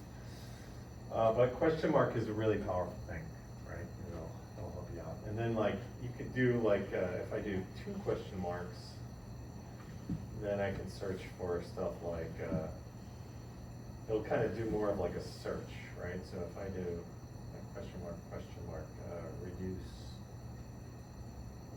right? It'll kind of look for all stuff that have the word reduce in it, right? So it'll give me links to resources I can use. So, pretty, not too bad. So 2 question marks is kind of like a search type of a, search the help, what's available for help on something called reduce. Okay, so that's like basic sort of stuff. You can see here that we're just kind of like operating in the console. We're not really interacting with stuff outside of what we type here. Although like these functions are somewhere, right? So they're in kind of like the base R. We can also create variables with code, right? So, and R has a special character that like, it's kind of unique to R, is like a less than and a dash. So that's like the assignment operator. So what this is saying is like, take this and put it into a thing called X.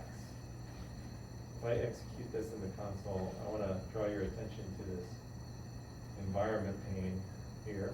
If I click Command Return, you'll see that like I now have a value in my environment called X that I can do stuff with. I kind of created something in my memory that I can use later on. Right? So now when I say X, it knows that X is a number 8. So you would use that X inside that formula that you have there, that you wrote on the whiteboard. Yeah, so I could do, I mean, if I wanted to, I could take the square root of X right now, right? Not Z, but X. And it'll give me the square root of 8, right? So I can use this as an object, right? It kind of depends on what function I'm calling. Like this function is looking for a number, right? And X happens to be a number. If I said like, say I changed it and said like, Z is the letter A, right? And I tried to do the square root of Z, it would give me an error because I can't take the square root of the letter, right? And then we do have, I kind of alluded to this before, right? Like even when I have a single number, it'll tell me that this is like a vector of length 1. Everything is kind of stored as a vector, so I can create vectors too, right? So like I can create a variable called y. And by the way, that assignment operator can go the other way, right? Like, so I could say, and you rarely see it, but like sometimes people use it. You can sort of, this is equivalent to, let me just copy this so I don't type that. Hold on, what did I do here?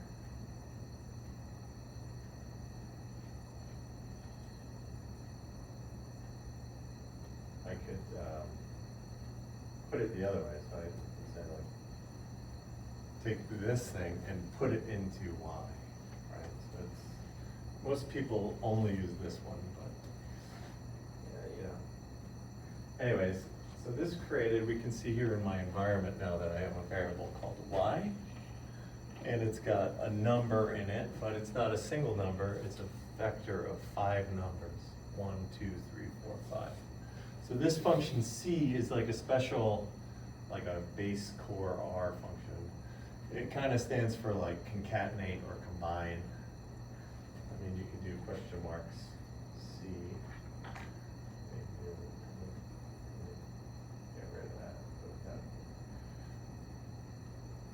Combine values into a vector or a list. So it kind of puts stuff together. So it took all of these numbers and it combined them into a single object, which is a vector of 5 numbers. Well, what would you use that for?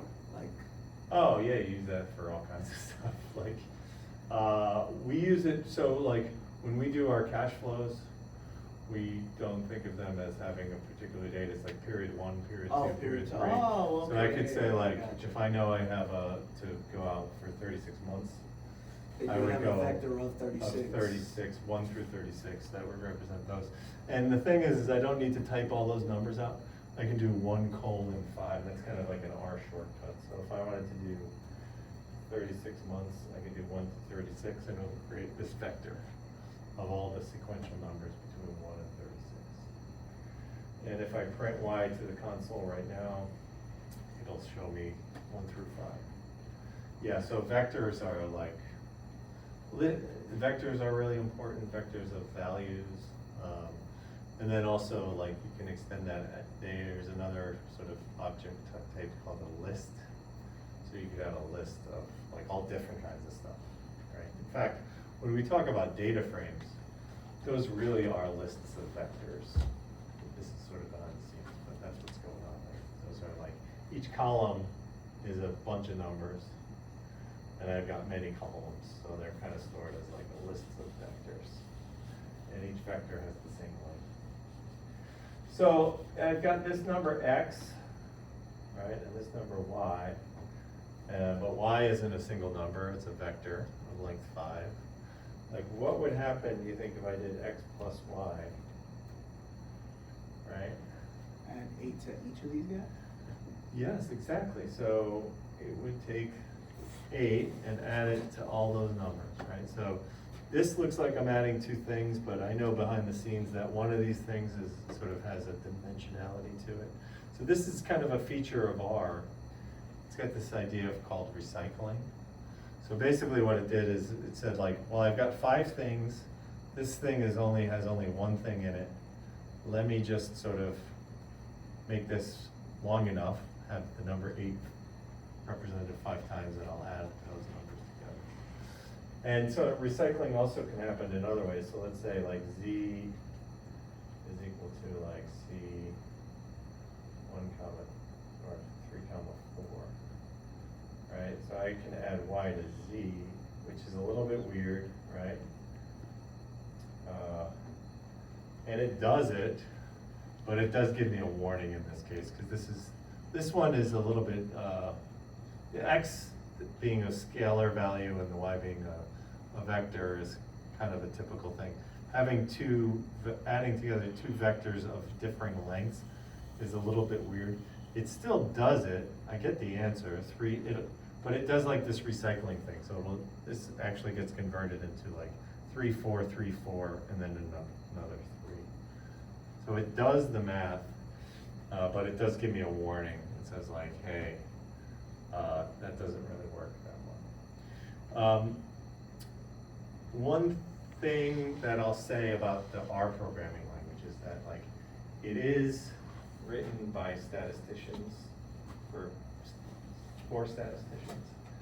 And it does, like, in a lot of programming languages, like this type of thing, where I'm trying to add something of length 2 to something of length 5, would say like, no, I cannot do that, right? It would be a no-go. But R is like very forgiving, so some people like really like that. Like, it'll give you a warning, but not an error, and it'll still try to, like, in its own way, try to make it work. A lot of like true like computer science people like hate R because of this, because they would rather it say like, not allowed, don't do that. R is very forgiving. It tries to work with you and guess. I want to say guess. It'll try to not give you an error. It'll try to sort of give you something and then give you a little warning. Okay, so that's what happens if we add X and Y, even though they're two things of two different lengths. I can create a sequence. So we saw I could create a sequence by using that colon thing, but like there's a function sequence, so I could go from 0 to 10 by 2s. So there's like different ways to create these sequences, and these are can be kind of useful. And then the other thing that is helpful is I can get information about my what I have. So here I have this vector, numeric vector y, and str is like the structure of y. So it's telling me it's a number.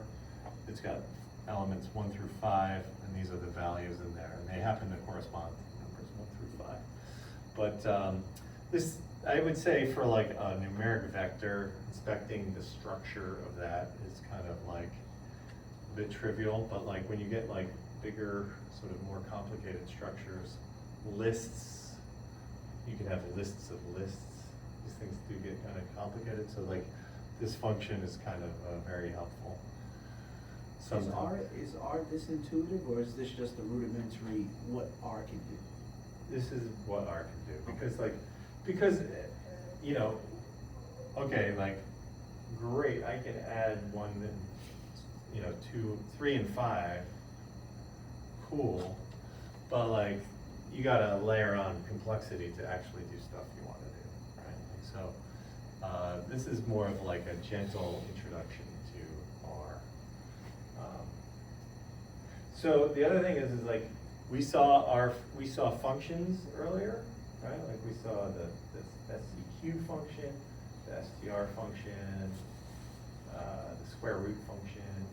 You know, we can write our own functions. So this is like a declaration of a function, and we're using that same assignment operator, and this is a special function that creates a function, right? So here, if I hit that command return, now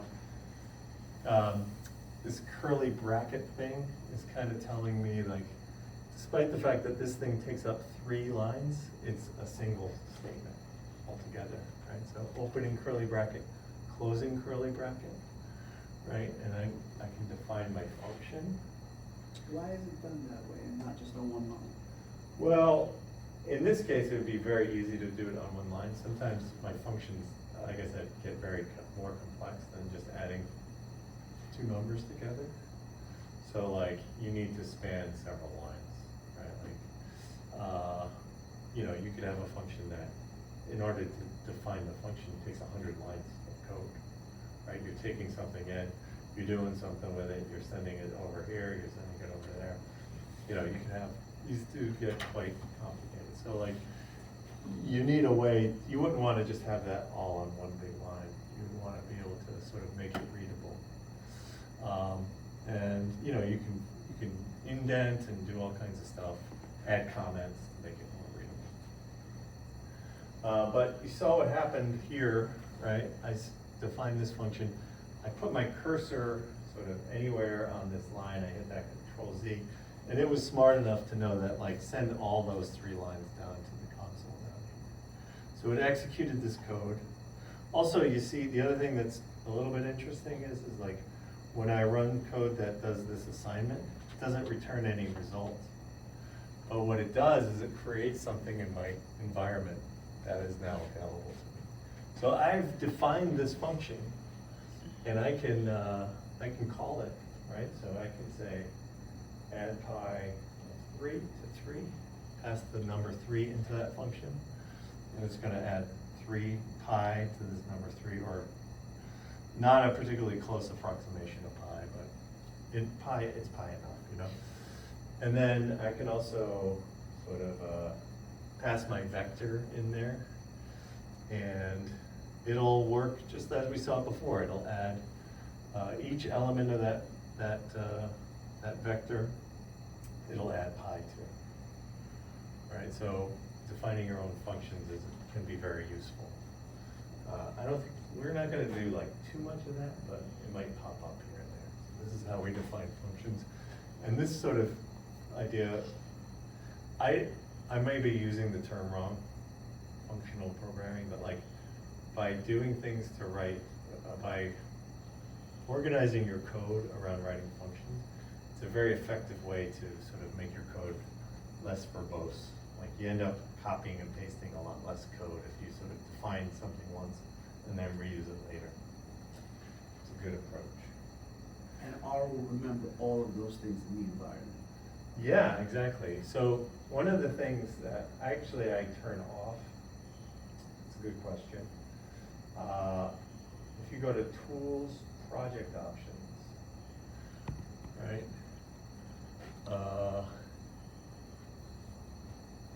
General, okay, yeah, here. I turn this stuff off because I don't like it, but like, by default, it's gonna save your workspace to like this file called RData when you close this project. I turn it off, but like, you can leave it on. So when you close your project, it'll save all of this stuff into like a file that when you open it up, restore.rdata into workspace at startup, it'll restore those all back. So like, next time you open it up, if you've got a project going, you'll be able to pick up where you left off last time. I turned that stuff off because it's like, I'm sort of at a point where I write my code so that I can just I can create what I want when I want to happen. I don't really rely on that being around like that, but it's not a bad way to start, right? It's not a bad way to start. Okay, so we talked about like, these are objects that we're creating in R. They're data objects. This one's a function object, but kind of everything does eventually manifest kind of as an object. So we talked about creating objects. We talked about how sort of different shaped objects kind of work and interact with each other. This next thing is like a very specific R thing. Like, I don't think you're gonna see this in Python, but like, this is one of the reasons why I really like R. So this makes R code very readable. So like, if we had let's do this thing again, square root of e to the square root of 2, right? And we kind of talked about like this version, right? Where I can execute this and it'll calculate 2.02. I would say like there's some issues with this. And the issues are that like, the thing I'm starting with is this number 2. And I kind of have to start in the middle and work my way out. And also like, this is a thing that is very I've seen a lot in Excel when people work in these big Excel spreadsheets, where you have these, especially if you have like conditional logic in your worksheet function, you'll have an if else then, and it's like people put that into that, into that. Index match, all those. Kind Yeah, and then you end up with like 50 of these closing parentheses, and it becomes a real pain to sort of figure out, does this parentheses, it helps you out, it'll sort of highlight which one is which, but it's like a real pain to kind of deal with as this thing gets even larger and larger. So what somebody kind of came up with was this idea of like a pipe, right? We call this, there's sort of two ways to write it, and I am sort of a little bit set in my ways. I'm trying, this is like the modern way, but it's this operator of, it's a vertical thing and then a greater than sign. The other way you'll see it is percent sign greater than percent sign, but the idea is the same.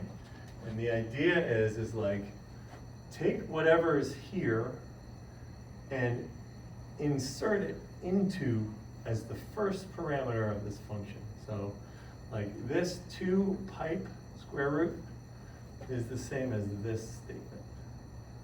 Put it in there.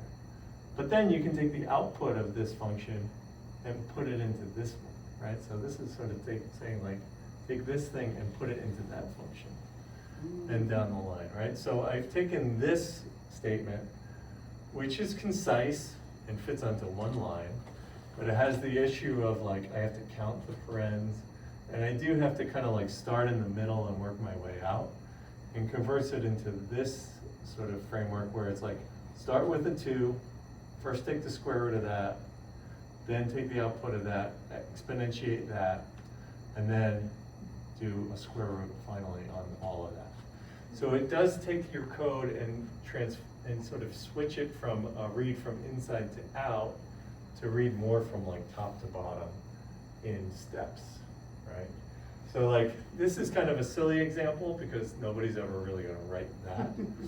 But as you know, the way that some of the functions that are really important that we're gonna use work are that they build them very small, and the intention is to kind of like layer them on top of each other and take the output of one and put it into another one. So when you're thinking about in those terms, like this becomes very readable. So like I can, once again, put my cursor here, hit Control Enter, and it'll send all that code into the console and I'll get the same answer. So you'll see this pipe thing. So when you see that, or the other way is percent sign greater than percent sign. That's like the old way of doing it.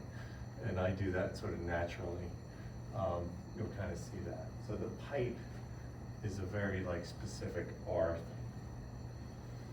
thing. So how would this be done in Python? So they don't have a pipe operate. Well, if they do have it's very like unused and nobody does it. So they would write, I mean, you could write it like it's several different assignments. So you could say like, x is equal to the square root of 2, x is equal to the square root of exponentiate x is equal to the square root of x, that type of thing. Got it. But then I'm kind of like, I'm not doing it in one statement, I'm kind of doing it. Seems in some. cumbersome. Yeah. Or they would just write that, you know. But I don't think they really have the pipe. But a lot of the tools are they just work a little bit differently. So like they don't rely as much in R in these, you know, I spoke about the tidyverse. It's sort of these small functions that kind of do one thing, but I add complexity by weaving them together into, you know, several of these things that do, now I'm doing like more complex, meaningful stuff. I think it's a little bit of a different mindset. They don't have that same idea. Okay, so now we're gonna sort of talk a little bit about like exploring like a very simplified version of this workflow. Import, tidy, explore. We'll even do a little teaser model. Okay, so import the data, right? So in my folder, and if you clone this repo, you can get this file as well. I have a data folder that has Apple and SPY price data. Right, so that's where we're using this here function, right? This here package.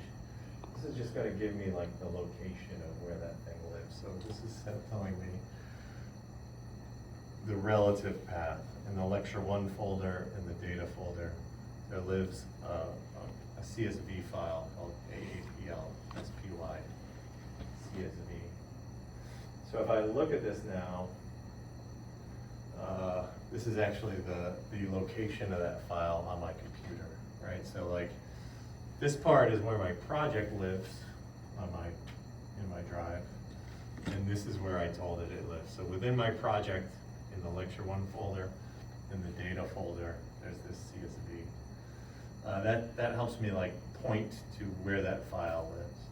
And the nice thing about this here folder is that it kind of works on Windows and on Mac. So like on a Mac, you can see I'm using the forward slash. Those would all be backslashes on a Windows machine. So if I had in my code this line of like, this is where this thing lives, that wouldn't work on a Windows machine because you would have to switch all those to backslashes. But if you're using the here package, that's one nice thing that makes it nice, is that like, if I'm on a Windows machine and I run this thing, then it will know that this location needs to all be backslashes. And now I'm gonna use another function, and this function is gonna read that CSV file for me.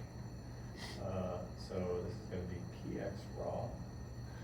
Now you can see, so this function actually lives in a package that we'll talk about later called reader, but like it's a function for reading data out of different stuff. And it knows how to read CSV, which stands for comma separated values. And it went there and it looked in that file.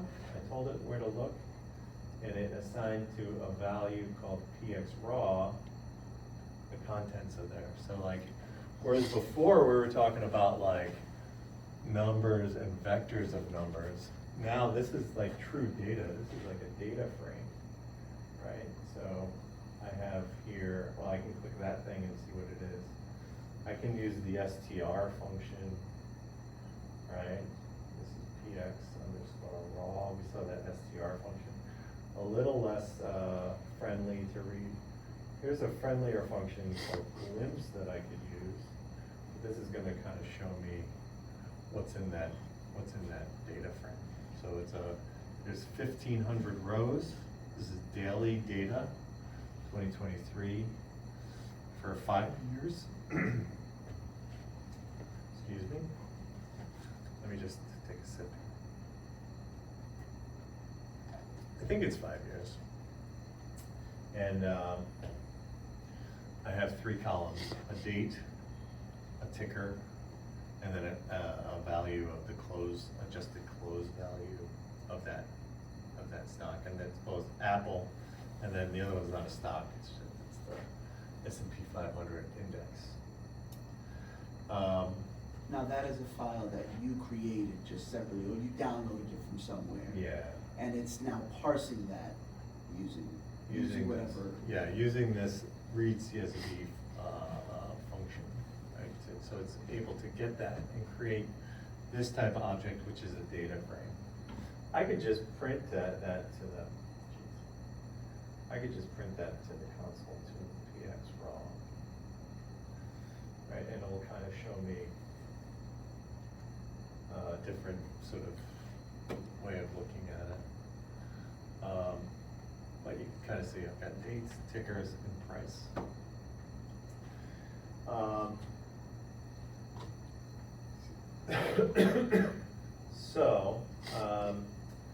So let's do a little bit of tidying. Now, we're gonna cover like what all these functions do, so don't like get too hung up on this, but like here, I'm using a function called mutate, and we're gonna go deeper, a lot deeper into what these functions are for operating on my data and how they work. But I'll just tell you that this mutate function is able to take a column and change it in some way, right? So in this case, well, I didn't actually need to do this thing, but because it's already stored as a date, but like this as.date is kind of like ensuring that it's a date. So like, let's say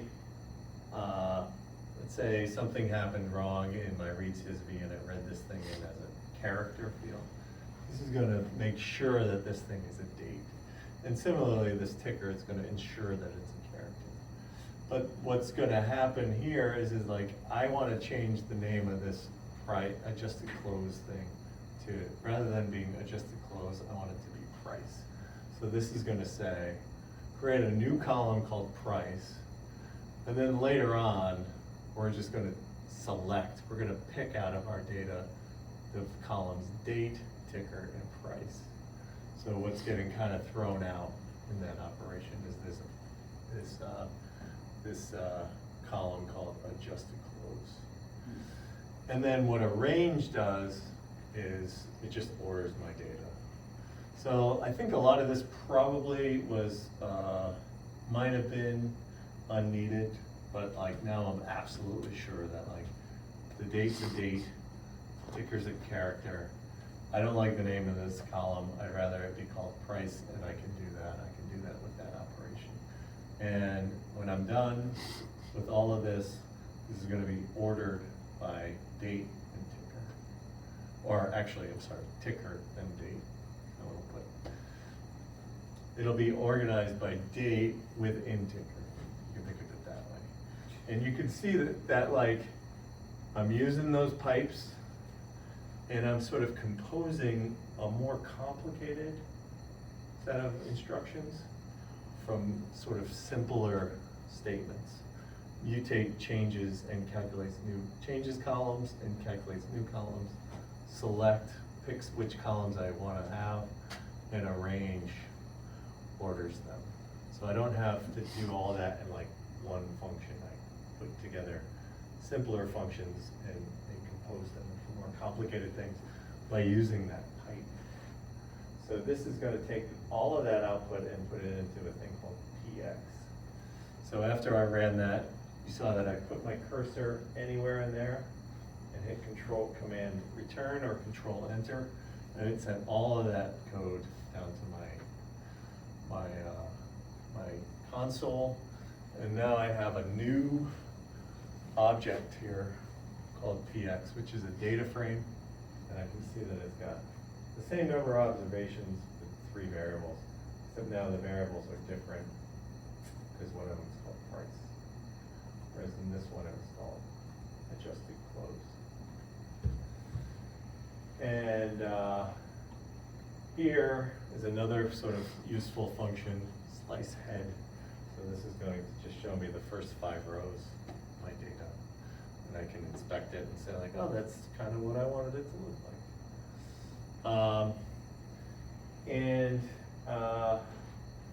Okay, so it's kind of a lot, but this is more of a dipping our toes into the water here. And don't worry too much, because we're gonna dig pretty more deeply and more fulsomely into all those functions I just used.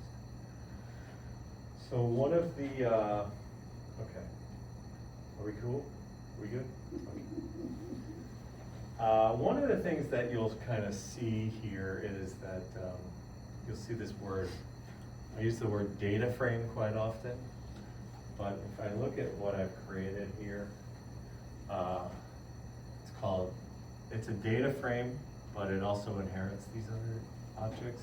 You'll see in the, I think you'll see if you read the book, R for Data Science, they use this term Tibble, which is TBL. Yeah, which is TBL. And also that guy I was mentioning earlier, Hadley Wickham, who sort of wrote all those functions, mutate and whatnot, he's from New Zealand. So when he says the word table, he says it comes out as Tibble when he says it, like that's how he speaks. So anyways, Tibble, but don't like get too hung up on it. It's just a data frame that's it's slightly friendlier. And the way that it's friendlier is like if I just type PX here, right? It kind of will show me the first 10 rows, and then it'll tell me like there's more rows.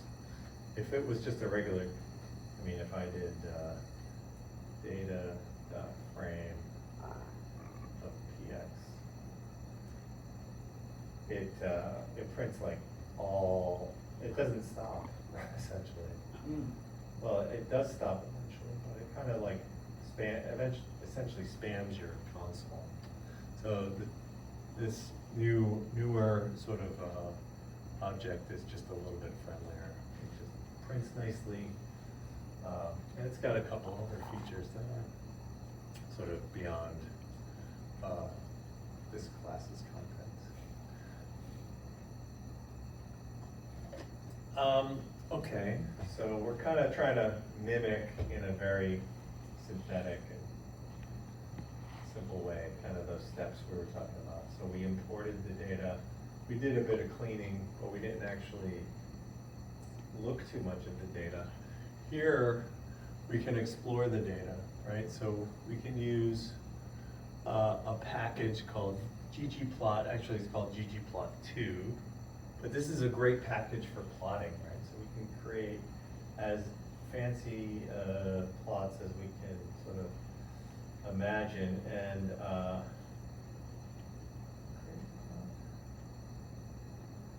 yes, to create the plot, right? So I can, oh, that showed up over here. I want this to be over here. And so we can, and we'll get into sort of this syntax, but essentially what we're telling it is, I want on my x-axis, I'll minimize this for now. I want on my x-axis the date, the y-axis the price. I want the lines to be sort of grouped and colored by the ticker. And then I can give it some instructions on how I want these things to look, how wide that line should look. I want to have, I want to get this thing to look nice and pretty, so I want these to be, these represent dollars, so make sure that it looks like dollars. Give me a title, show me my, since everybody kind of gets that this is date, I don't need to have the word date down there, so I can tell it, don't give me any label on my x-axis. But let's label the y-axis price. So in not too many lines of code, I can create a nice plot, and I can, there's all kinds of, you can do all kinds of stuff. You can apply templates, you can do some very interesting stuff with this, the plotting here. But it's a very powerful plotting library, and we'll have a whole sort of segment on plotting and data visualization using R. So that's super helpful. And then we can actually, like now, like let's say we don't really necessarily care about levels of price, but we care about returns. We can calculate new variables in our data, right? So here I can group by ticker. I can create a new column, which is the ratio of price over last day's price, and take that ratio and subtract 1 from it, and I can create a new data frame now that instead of having just 3 variables, has a 4th variable, which is that return, right? So here I can go look at that, and I can see that, like, now here I did have to sort of get rid of NA values, right? So that first day, the 3rd, won't have a return because I don't have the day prior to go look at what my return is. So I did have to kind of get rid of that. But you can see here that I've calculated this new value, and maybe I really care more about this than the level of price. I'm sorry, step back. You wrote is NA and it accounts for gaps within the dates? So, yeah, I mean, the idea here is like, if I could get rid of that line, right? And if I just look at the first few rows, I can comment out, right, that line, not a dollar sign, not a number sign. And if I don't do that, the first row, so the way I calculate this thing is I say, like, take the current value, divide it by the previous value, and then subtract 1. But there's no previous value. So for this one, there's no previous value. Gotcha. So this first one ends up with that's an NA value. That means like it wasn't able to calculate. It didn't give me like an error when I did the calculation. It just said, it just assigns, I can't calculate this, so I'm gonna not put anything in there. So like, it's still in there, but for purposes of like, maybe no, you know, I don't think anybody really cares about that one. So I can filter it out, I can get rid of that one. Just anyone that has, and I can tell you that there's only gonna be 2 rows in this whole thing that have an NA. It's gonna be the first Apple and then the first SPY down later on.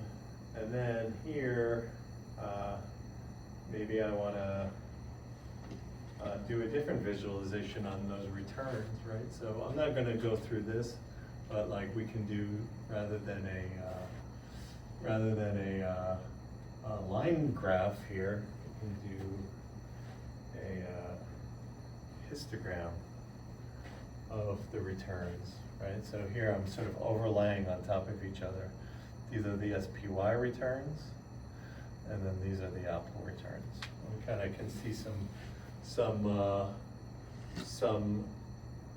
come up with some conclusions here. Like they're kind of both centered around 0, right? Maybe a little bit higher than 0. But also it seems like maybe the Apple returns are have a little wider variance than the index returns. And it looks like the index returns might be a little bit tighter. But we can sort of do a little bit more exploration there. And then here, you know, I can summarize this. So rather than doing this visually, I can create like a little table here that shows me I got 752 observations of each of these daily returns. You can see that my mean, as I sort of was saying earlier, is just slightly over 0. And I see a higher standard deviation, a wider sort of spread for the Apple returns as I do the S&P 500 returns. But all of this is sort of facilitated with, you know, just a little bit of code, and you just kind of have to, you know, learn a little bit about the syntax, how all this stuff comes together. And then just real quick, just a little preview here is we can do even a little bit more transformation on our data here, right? So for our modeling purposes, let's say we wanted, what we're gonna do is we're gonna do a simple linear regression of Apple returns on S&P 500 returns. And that's what this line is gonna do. However, the way our data currently looks, it's not really set up, doesn't look the right shape that we need it to. So like if I do PX, or RET is the name of my data frame. You can see here that you know, the problem is I have ticker here as a variable, whereas what I really want is this to be a column name, right? And I want SPY to be another column name. And I want the values in those 2 columns to be my returns. So that's what this does. This is a little bit more transformation that we can do to reshape our data. And we saw select already, so we're only gonna look at date, ticker, and red. We saw filter already. We don't want any of these pesky NA values in there for red, because we know that those sometimes happen. But then this one, pivot wider. If you're familiar with Excel pivot tables, you can do that with this code. And actually, you can do a pivot table. The thing that R can do, and Python can do, that Excel, I haven't seen in Excel, is like an unpivot. You can sort of take columns and make them into more of like a normalized type of a table. So you can both pivot wider, that's the standard pivot in Excel. You can pivot longer, which is like an unpivot, an inverse pivot function, which, like I said, I haven't seen in Excel. So I can create this, and like I said, we're gonna dive deeper into this. So this is merely for like, just to set your eyes on it, but like, you can see that I've created this new table where, you know, it's formatted kind of how I need it to, for my modeling purposes. I need an Apple column, and I need an SPY column. And that's what this little bit of code did for me. And with that, I can run this model. So this is a function that we'll see. This is like a base R function. LM stands for linear model. I'm going to do a simple linear regression, and I'm going to say my Apple returns depend on my SPY returns. So in this case, this is my dependent variable, and this is my independent variable. This is my Y, and this is my X. And I'm telling it that the data I want to use for this, to do this simple model fit, is this thing that I created up here called Y. And I'm going to assign the output of this linear model into this thing called fit, right? So here, and I can do a summary of fit, and we'll talk a little bit about what all this stuff means. But this tells me that I called this linear regression function, sort of regressing Apple returns on SPY returns. This is a summary of my residuals. We're not going to get too deep into all this. This is not like a statistics course, but like this is like statistical output that I would care about. And I'm seeing here that like my intercept is very close to 0. So I don't really care too much about the intercept. That's why I don't care too much about the significance of the intercept. But I do care about the significance here of my SPY stocks, SPY parameter. So here, the way this would sort of look, if I were writing this out as a formula, you know, Apple equals like 0.0001. That's my intercept, plus 1.154 times SPY return. And this variable, this parameter, I'm getting all my words mixed up, but I can look out here at this thing. This is telling me this is statistically significant. So my p-value is very low. So I'm very confident that this thing is not equal to 0, is what that's telling me. And then I can also look through this output at other sort of statistical outputs, and this is the one that kind of, the adjusted R squared and the multiple R squared are what we can look at. So what this is essentially saying is that the SPY return explains 47% of the variance in Apple returns. But this is all like, with one line, I ran this regression and got this, whether this is interesting output or not, it's output nonetheless. So I did some statistical modeling here, and then I can even use that model to do a little scatter plot of my Apple returns to SPY returns, and overlay that regression line that we just estimated.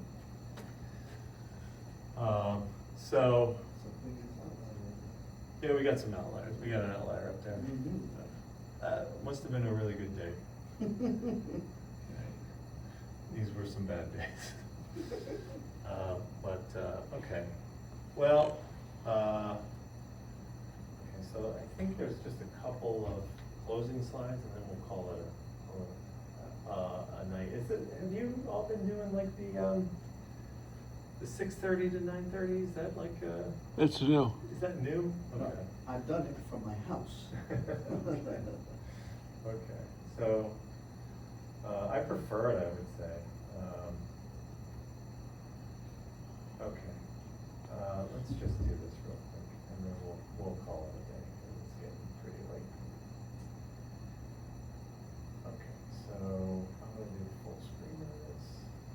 Okay, so this is what we just did. We actually did this part, right? So we loaded data in, we made it so that we could use it, we calculated new variables, right? We changed that adjusted close to price, but then also more meaningfully, we calculated like return data, which is good. We also had to transform this to make it so that the linear model we were gonna run could effectively use the data. We needed to do that pivot there. We did a lot of visualization. We did line graphs, we did histograms, and we did scatter plots. We didn't really iterate too much. We created one model. And then we did do some summary data to help us with communication.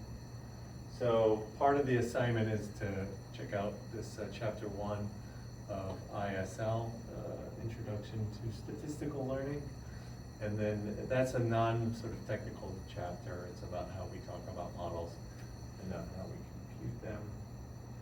And we'll use this vocabulary all semester. You know, we'll kind of get to this, like, I don't wanna talk too deeply about this stuff, but statistical learning, this is all covered in chapter 1. Prediction versus inference, we didn't really talk about that too much, but there's kind of 2 reasons why you would build a model. Either I'm trying to predict something, or I'm trying to understand how something affects something else. Those are quite different. We do talk about training versus test performance. This is going to be a huge component of when we start talking about evaluating models and comparing models. Overfitting is a word that we'll use. You'll get tired of me saying it, but you're always worried about overfitting. And we are always discussing trade-offs when we're talking about models. And then I just wanted to do a little bit of overview about, like, so in the syllabus, you'll see a link to the class Git repository that has all the slides. I'll put a lot of this stuff in the Husky CT, but I think that more stuff will probably end up in the Git repo. So, like, for instance, that Apple SPY data is in the Git repo. I don't think it's in Husky CT. But if you want to get this stuff, there's kind of 2 ways to go about it. You'll sort of, when you open up, when you see it in Git, you can click on this code button. You'll see it's going to be kind of on the upper right-hand side. And you can download a zip file that has all of the contents of everything that's in that repository. This is a little inefficient because, you know, if I want to go back next week and get it, I'll download all of it again, but it works. The other thing you could do is, like, you could actually clone the repository. We're not going to get too involved with that, but if you wanted to sort of do a little ChatGPTing or Googling about it, it actually makes it a little bit easier. Like, you know, I've got my project in R set to sort of point to the repository. So if I were doing this, I could clone it in kind of like a 1-step thing, but it is a bit more complicated. So if you really want to investigate that, you could sort of do, like I said, Google, ChatGPT. This there's a reference to this thing, Happy Git with R, that kind of walks you through it. Or if you really wanted to, I can help you out too. You can just reach out to me. And for tomorrow, like, check out sections 1 through 8 in R4DS and ISL R chapter 1. And I think that's it. I think we did it. Good first class, everybody. Nice meeting you all. And we'll come back next week. Thanks, everyone. Whew. All right. That takes a lot out of it. Teaching? Yeah. Okay. Yeah.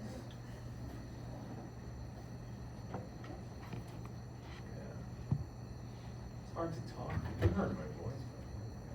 How do you, if it's hard for you to teach, how do you think it is for us to learn? I don't envy you. Having to listen to me for that for 3 hours. All right, so yeah, next week we'll do a little bit more in depth on primarily graphing and some of the stuff around we were seeing there, like filter, select, mutates is kind of the next step next week. All right. Those problems start next week? What's that? There's problems in the syllabus, those are, Yeah, I mean, yeah, are we turning them in? yeah, And if so, how do you want them? Electronically? yeah, electronic. Normally we have a TA, I don't think we've yet gotten a TA, so, yeah, if you were to email me those to me, that'd be great. You just what, raw R files or like an R markdown into an HTML or? I mean, I think these ones you could do R Markdown, you could do that, or you could sort of, I've seen people sort of more do it like a Word document where they're pasting output into there and that type of thing, so however is most convenient for you. I'm not too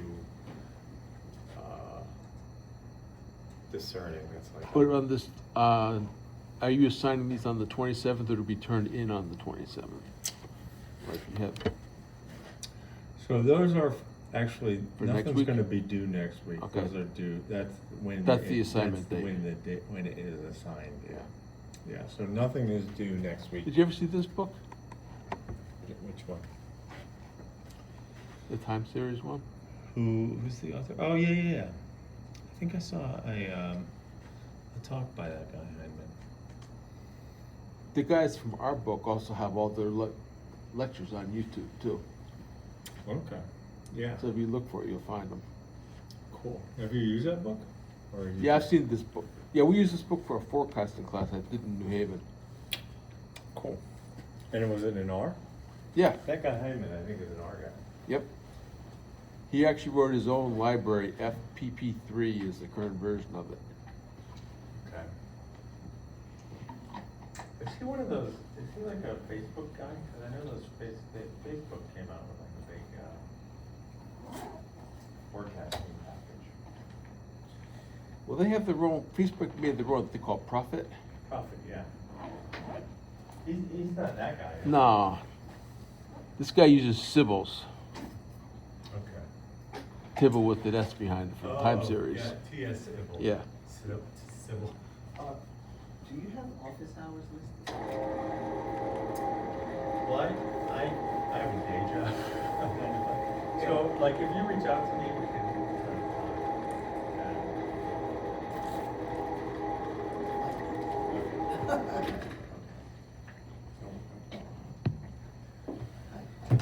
I fancy myself as a smart individual, I just want to make sure that Yeah. You'll get there. I'm hoping. I'm an accounting and finance guy, not a computer science guy. I think that's my cousin who also went to Columbia. He was a compy guy. Yeah. Nice to meet you. So, Okay. We're done? oh, I'll see you next week. riveting, and I mean that honestly, because this is a world that I've not ventured in. Like I was telling the other guys, I'm a VBA guy, like Oh, Visual okay. Basic, that's where I come from. This is new uncharted water. There's definitely like parallelism, like there's. I tend to stay away from it. Well, because And also, I don't like to tell anybody.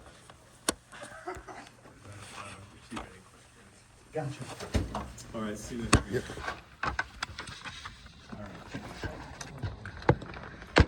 Have a good night. Later.